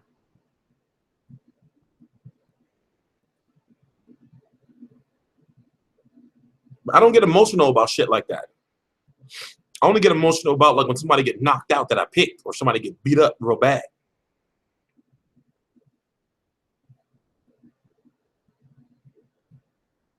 I could show the chat by doing a split screen, but no, that's just too much work, bro. You don't know how I roll. It's just way too much work. Yes, Twitch does have that feature. Twitch just got that feature about 2 to 3 months ago where you can see the chat during previously recorded videos. That's a new feature that Twitch has.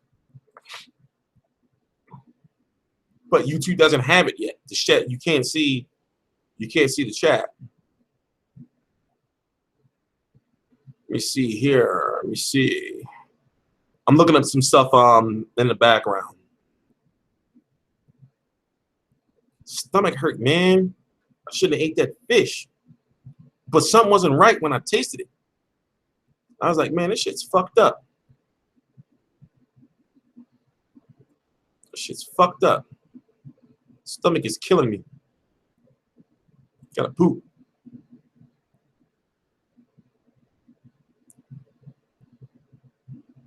But anyway, what do you guys want to talk about?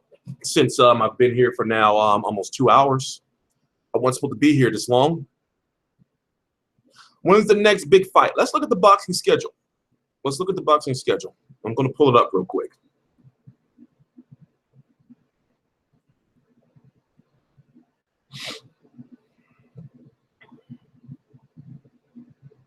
All right.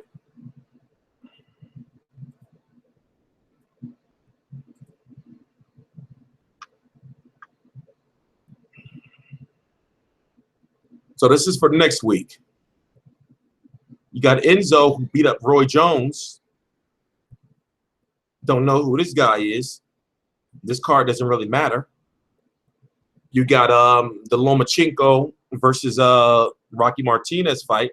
You got Verdejo versus Juan Jose Martinez. You got Zhu Shiming, who's fighting in New York. I'm interested in seeing that fight. And then on Showtime, the same day, you got Provodnikov versus Molina, Andre versus Willie Nelson. This guy's fighting for the Dejan Zakhlitanin, who's fighting for the WBC vacant title. He beat Ricky Burns. Remember him? You got Willie Monroe Jr., who's returning to fight John Thompson. Let me see. What else? Pretty much all the big fights that week. Phil LaGreco. PBC on NBC the next week. Fonfara versus Joe Smith. Fonfara is actually getting NBC primetime national television treatment, mostly, in my opinion, because of the Polish audience. And of course, Chicago has a large Polish population. Then you got Piano versus Rasheed Warren. The first fight was on Bounce TV. They're fighting in a rematch. Eric Lubin, up and coming 154-pounder. Let's see. June's got some good fights. You got Fortuna in Beijing, of all places, versus Jason Sosa. Daniel Gill still fighting. Keith Thurman, Sean Porter. Cuellar versus Abner Maris. Cuellar really should be the WBA Super World Champion, but they gave it to Leo Santa Cruz. David Benavidez, the former fat younger brother of Jose Benavidez, is fighting. Heather Hardy is fighting. She's making a lot of beef because she's not televised and she feels there's sexism. I feel she should be televised at this point in time in her career. up and coming heavyweight Adam Kornacki. He's been fighting in New York quite a lot. That's not going to be televised, of course. Then you got Anthony Joshua versus Dominic Breazeale. I got Anthony Joshua winning. George Groves versus Martin Murray. George Groves can possibly lose this fight. George Groves is going for the #1 contender to be for the WBA title. Remember, he failed at the IBF route with called Froch. He failed at the WBC route with Badu Jack. Now he's going after a more easier path, the WBA title. Chris Eubank Jr. is fighting. He's been throwing Gennady Golovkin's name out there a whole lot, and him and Eddie Hearn, but I feel they have no intention on fighting him anytime soon. Dylan White has returned. Conor Benn, son of Nigel Benn, who I feel Nigel Benn, who I feel is kind of overrated, but he's still young. Mike Alvarado returns. Matvey Korobov returns. It says Matt, but his real name is Matvey Korobov against all people, Brian Vera. Then June 28th, Edner Cherry. He's getting a fucking main event. It's crazy. Omar Douglas is back. And then we go to July. July is pretty much vacant, I guess. I know you got the Klitschko fight. Tyson Fury versus Klitschko. For some reason, man, I'm thinking that Vladimir Klitschko may win this. Now I'm a huge Tyson Fury fan for those who do know. But Tyson Fury's been running his mouth a whole lot. I understand that that's always been who he is, but it's a lot more lately. And Vladimir Klitschko knows that if Vladimir Klitschko loses, he should retire. And pretty much he knows that it's over if he loses. Terry Flanagan, who should be fighting. Well, it's not going to happen, so I'm not even going to talk about it. Let's see what else. What other fights are scheduled? So far, July, Antonio Margarito with the eye versus Canelo's brother. Arthur Abraham is back. Joseph Parker is fighting in basically pretty much a tune-up fight. Terrence Crawford, Victor Postol, which is on pay-per-view. Gilberto Ramirez is fighting Journeyman. Oscar Valdez. Jose Benavidez is back. Of course, we know about this. I'm trying to get to this. Gotta have the website. Gotta have the website done to be able to get to that. Yeah, pretty much it.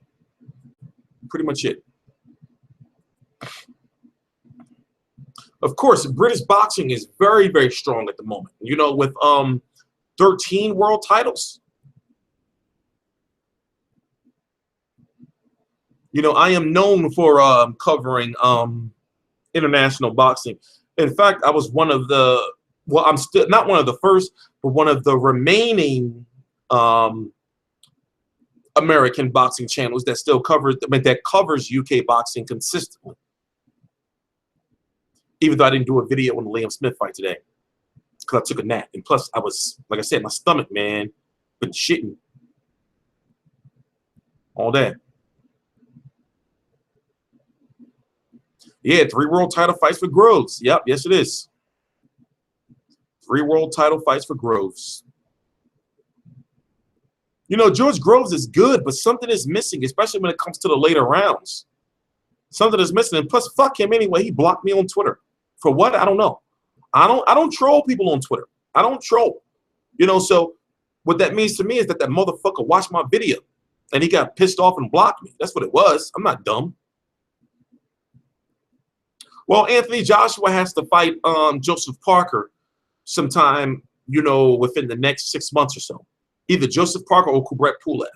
So he's just in the deep end now. We're going to find out who he really is. He's just in the deep end now. But all right, I'm going to be wrapping up in 15 minutes. So if they got any questions for me in the chat, let me know. Waiting for Joshua versus Wilder one day. That fight is actually has a good chance. I'm going to say 60+% chance of happening.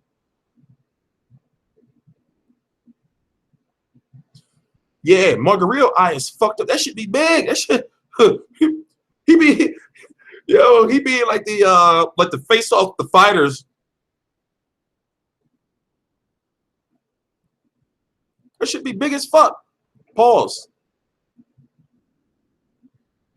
For example, let me show you. me show you. Antonio Margarito. Let me show you that fucked up eye, man. That eye is fucked up. I'd be pissed if you look at me. Oh, this is my video. This is my video that I did.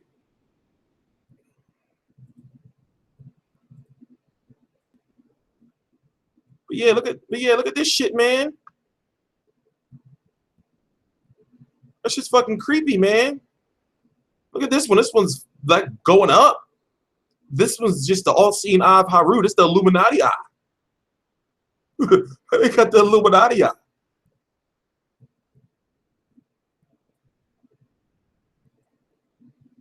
Somebody should put a triangle around his eye. Somebody Photoshop a triangle around Antonio Margarito's eye. That's what it used to look like. Now, that shit is fucked. That's why he be wearing sunglasses all the time. He ain't dumb. Or we ain't dumb. I definitely ain't dumb. Look, this shit is creepy, man. This shit like a glass eye. What's going on? Freaking me out. He shouldn't be fighting with that. He knew to put his sunglasses on, though. Smart man. Smart fucking man. But yeah, man, he shouldn't be fighting with that eye, especially if you think you're going to get Canelo. Because word is, he only going to beat up on Canelo brother just to get Canelo. That's the word on the street.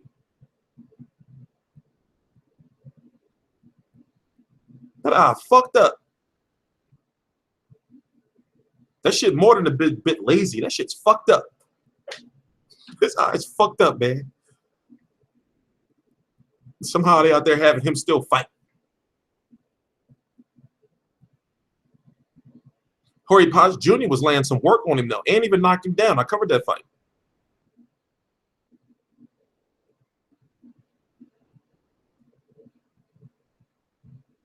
No, I've never been to a fight in England. I plan on going sometime within the next 18 months. Trust me, I watch them UK fights. They be lit. Like the passion for UK boxing is you know, they got Americans beat. The passion in UK boxing is unmatched. Especially all the motherfuckers over there be drunk. So I know Fury versus Klitschko 2 is going to be crazy. Well, drunk ass gypsies showing up. This is not disrespect. I'm talking real shit. I heard about what they did at the Chisora second fight, Fury versus Chisora 2. I heard they was pissing on the hallways and shit.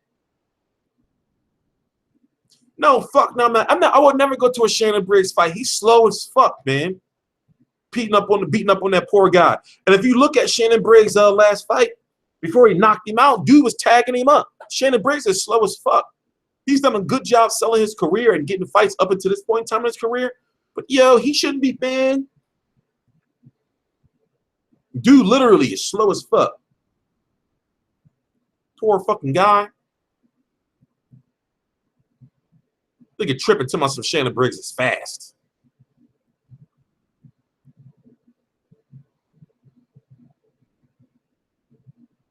Yeah, David Hayes on some joke shit right now. David Hayes he's just fighting for the check. David Hayes fighting for the check.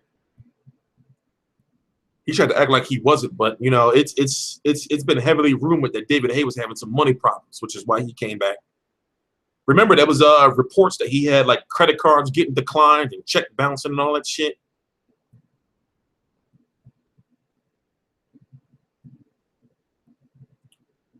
Yeah, cannons are slow. Them fucking old-ass cannons from the fucking pirate ships. You got to fucking load the fucking ball in, put the fucking gunpowder in. He should call himself Musket Briggs. Shannon Musket Briggs. Taking all forever to reload. Throw some shots, bruh. Throw some shots.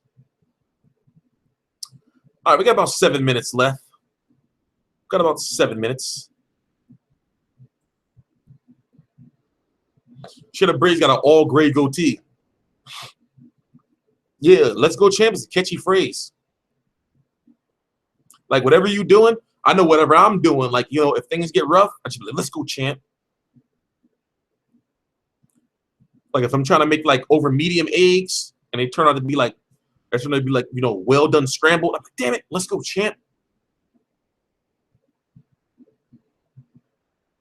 If Jesse Vargas somehow gets past Kell Brook, will Top Rank make him a rematch? Of course, this is Top Rank. Of course, they love rematches. Of course, Top Rank gonna make that rematch. Of course they are. Of course they're gonna make that shit. Greetings from the UK. Ain't it like 6 a.m. or some shit over there? No, wait. What time is it? 3:30, 9 a.m. So it's like 9. It's like 10, 11 a.m. over there in the UK.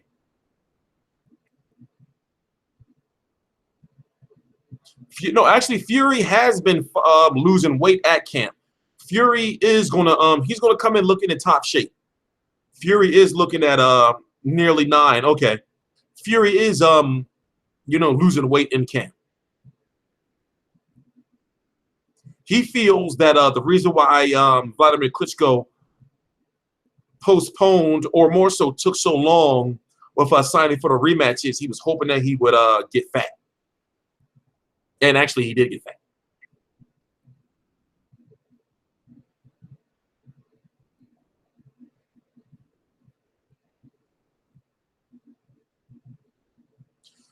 Vargas, if I'm correct, he is with Mimo Haradia. You know, he is with that. He is with Guru Science. You know, and all Guru Science fighters look, you know, phenomenal. Just gonna leave it at that. Juan Manuel Marquez, the Terminator. Leave it at that. I'm gonna leave it at that. I said I was gonna leave it at that. Don't speculate. I said I was gonna leave it at that. You heard me, right? Klitschko's got to be more active in this fight. He was afraid to pull a trigger, but also Tyson Fury's movement. As I said way before the fight, Tyson Fury's movement is troublesome for any heavyweight boxer. Dude can move and he can box and he's got punch variety.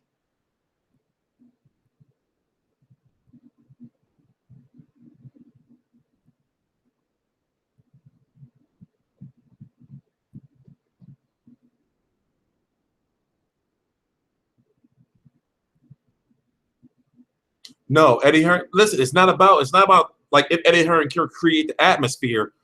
The boxing in the United States is it needs a lot of work. You know, the fans are not as passionate as they are over in the UK.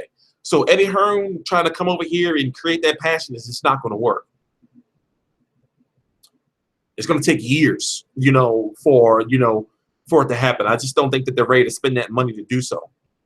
Remember, Al Heyman is currently spending money to bring the passion back to boxing with PBC. Remember all the money that they've lost, confirmed that they've lost to try to bring, you know, the passion back to boxing. It's hard. It's hard. Cotto Martinez can happen because Marquez can happen because Marquez is now injured again. You know, this is God's way of telling him, yo, hang it up. His body just keeps shutting down. And also, there was a rehydration issue. Marquez didn't want Cotto to rehydrate, you know, a certain amount of pounds. So there's multiple reasons why that fight can't happen or it's not happening. But the number one reason right now is they can't, you know, Marquez is injured. Marquez is injured.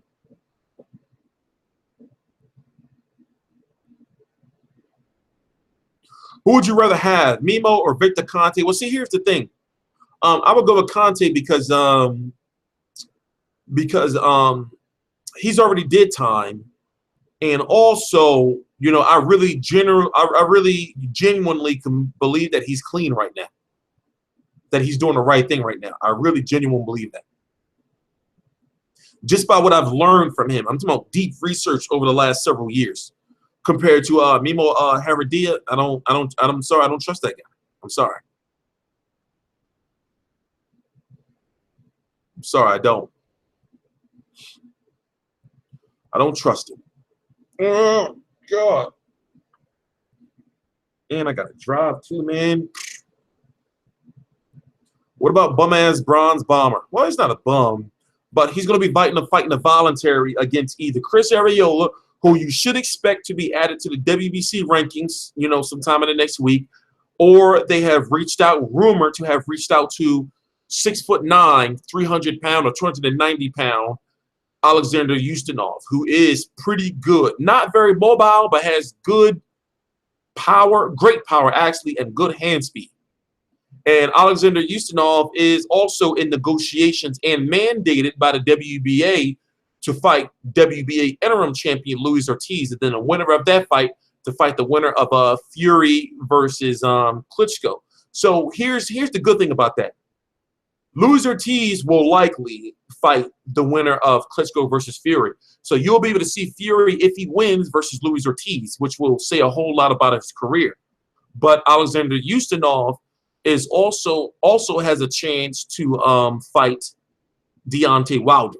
You know, so I feel that Golden Boy Promotions would try to stop that fight because he's supposed to be fighting, and he's verbally agreed to fight Luis Ortiz, but Ustinov and his team are looking at it like, well, we can fight Deontay Wilder for a title, and it's been rumored that he has a weak chin. We could probably knock him out compared to Luis Ortiz, where, you know, he's the Cuban school and will probably outbox you and beat you the fuck up.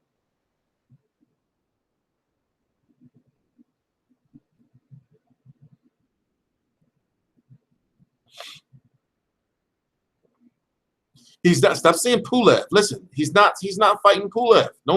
He's not. You know, I don't entertain shit like that because, you know, he's just not. You know, I can do videos about, you know, how I want to see Pulev versus Wilder, but it's just not. It's not happening. Yes, Ustinov lost to Pulev. Yes, he did. But that's because he tried to match hand speed and boxing ability with Pulev. Remember, Pulev holds his hands like this, you know? And I'm left. I fight left-handed, so that's why I did that. But he was right there, you know, in front of Pulev to hit.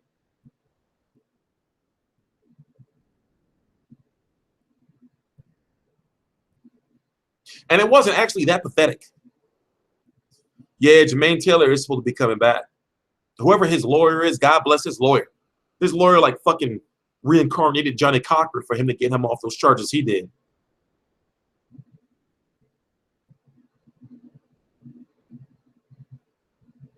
The problem with Deontay Wilder, the biggest problem I feel he has, is that he swings too wildly.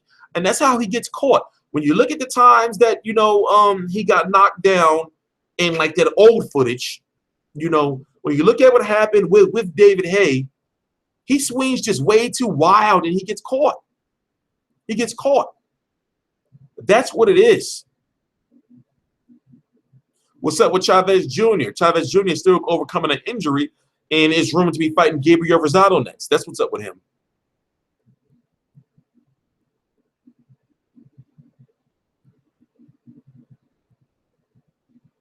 Yeah, Wilder does fight like an amateur. You know, there's things that's just, you know, like there's something that's just missing. And he just, like I said, he just swings too wild. You know, every time you see Deontay Wilder get in trouble, or he's gotten in trouble in the past in those old fights, it's been because of his wild swinging. He gets caught afterwards. Exactly. An opponent can slip and counter Wilder. That's why I was giving Alexander Povetkin the chance to beat Wilder. And plus, Wilder is not a very good clincher. Wilder's not going to fight the fight that Vladimir Klitschko fought, you know, which is hug you to death. You know, but you won't hear that from certain boxing media. Why? Because it's Deontay Wilder. He's a champion and all kind of stuff like that. Deontay Wilder has some issues. Don't get me wrong. He's good. I feel, you know, he can be great, but there's just some things wrong. There's just some things wrong. There's just some things wrong defensively, you know, and you know, fundamentally.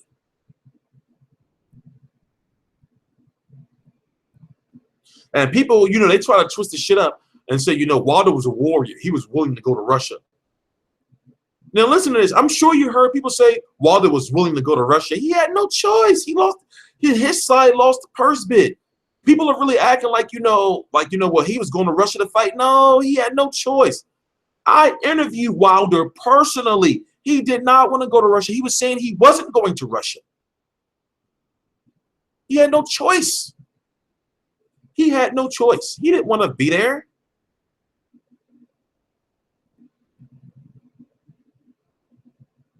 And one thing about Arreola is, of course, Arreola can be knocked the fuck out. And Arreola did get beat up by Bermane Stiverne twice, and he broke his fucking nose. But the thing about Arreola is he is dangerous as far as punching power. He is dangerous.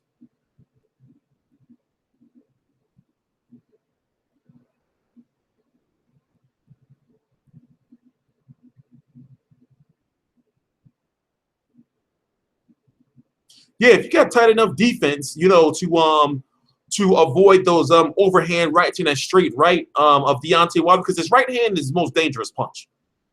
The overhand right, and put it this way, his overhand right, is more dangerous than his than any left hand punches he throws. But when it comes to his hooks are extremely wild. His hooks are extremely wild. And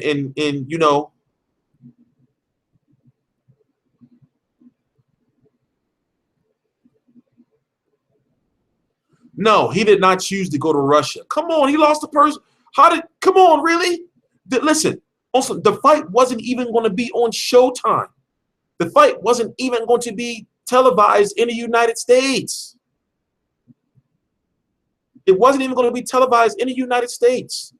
Showtime was desperately trying to get it televised, but up until the week of the fight, there still were no American television rights because the promoter of Rabinsky over in Russia was making it very difficult.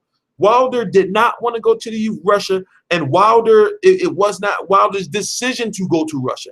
He had to go to Russia because his team lost the purse bid. Lou DiBella, who's the acting promoter of Deontay Wilder, and Al Haymon, the manager, they lost the purse bid. They wanted the fight to be in the Barclays Center. They lost the purse bid. They went to Russia. They tried to negotiate with the promoter of Povetkin to have it in the United States. He said, "No, we're going to Russia, bro. We're going to Russia." No, Mikey Garcia did not get signed to TMT. It's rumored that he'll be signed to TMT, but nothing is official yet. It's not official yet. Sorry, Anthony Anderson. It's not official yet. It's not. Now, it's heavily rumored that he will sign with Mayweather Promotions, but he did not. Not yet. When you see, put it this way, trust me, when Mikey Garcia, when and or if he signs with Mayweather Promotions, it was released by team. Nigga, yo, come on. Anthony Anderson, are you a casual, bruh? Where? Let me finish what I was going to say. If and when, or when and if Mike Garcia signs with Mayweather Promotions, you will likely see, hear it from me first, you'll likely see on Mayweather's Instagram or somewhere of Mikey Garcia showing him sign a contract. I have a picture of that shit. He didn't sign with him yet, yo. It's not happening. It hasn't happened yet. No, I never fought professional.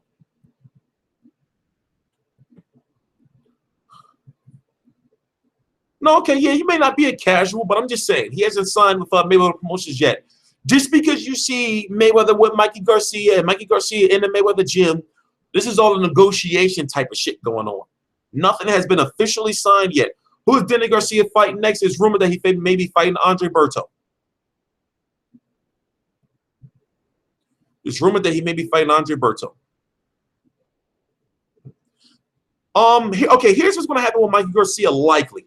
For one, we don't know what Mikey Garcia's weight class is going to be. I'm going to say that when he returns, he's likely going to fight at 147, maybe at a weight of like 142, 143 or some shit, and then he may end up fighting at 135 or 140. So expect for his first two fights, even though people are going to try to clown him, expect for Mikey Garcia's first two fights back to be against no-name-ish type of fighters, you know, and that's only fair because he hasn't fought in so goddamn long. So his first 2 fights back are going to be, you know, get back adjusted to fighting fights and get back adjusted to a weight.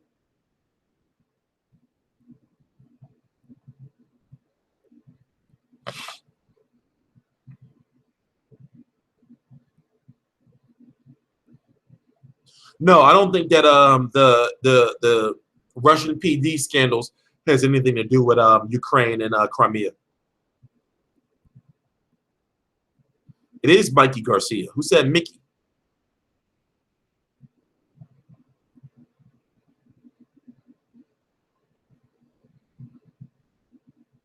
Well, technically, he was fighting at 130 and 135. Well, 130. Meaning Mikey Garcia.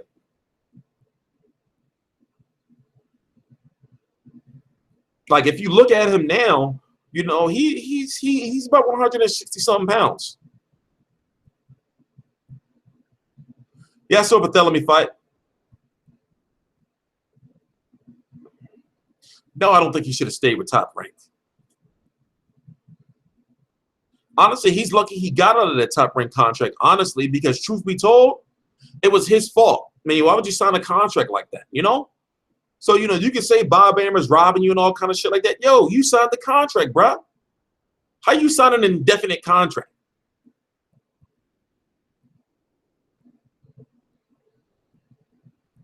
We have a better chance of getting a Lar versus an injury now in the future. We have a better chance of getting that because of Banner Promotions now pretty much aligning themselves with Showtime.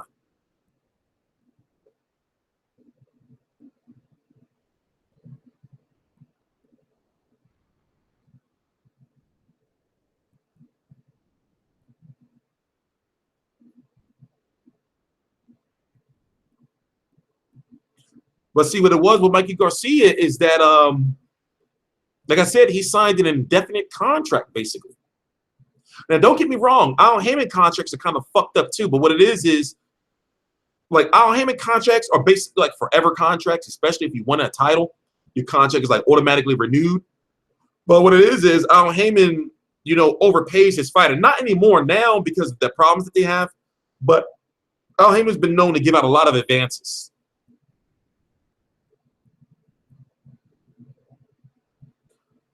Rigondeaux is WBA Super World Champion again at 122 pounds. So if anybody wants a championship at 122 pounds at WBA, they got to fight him. You got to fight him.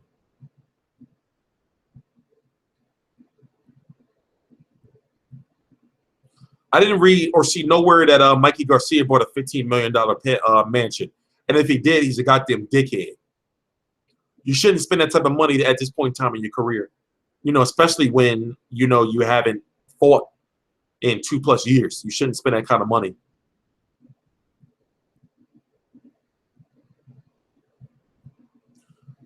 You shouldn't spend that kind of money.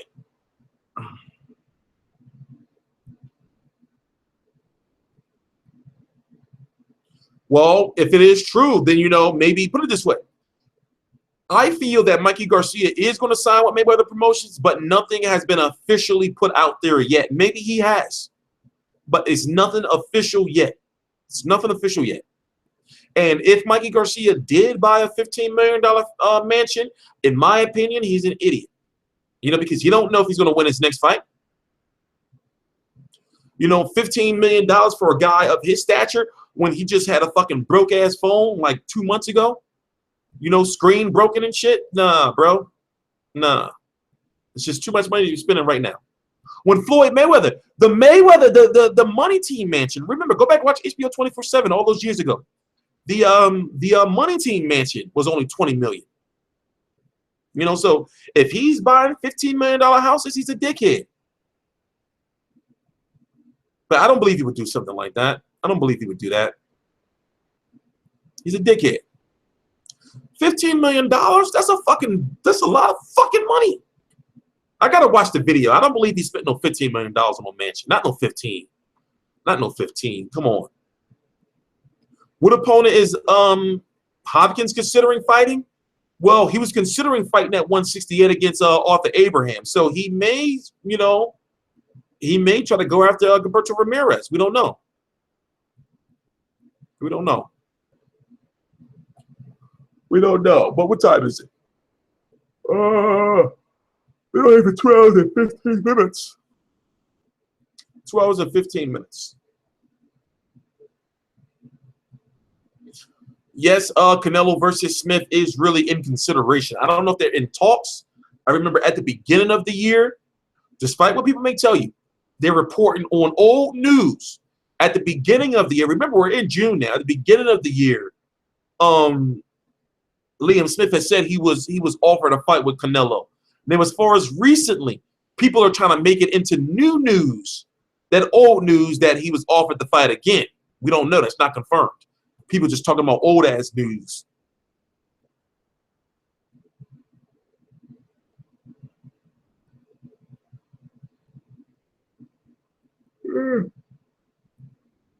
But Liam Smith is good. I mean, he would have. I mean, he would have a chance to give Canelo some problems. Would he beat him? I don't know. I'm not quite sure. I don't think so. But he would give him some problems. But what I'm going to do is, even though I want to stick around even longer, I can't, unfortunately.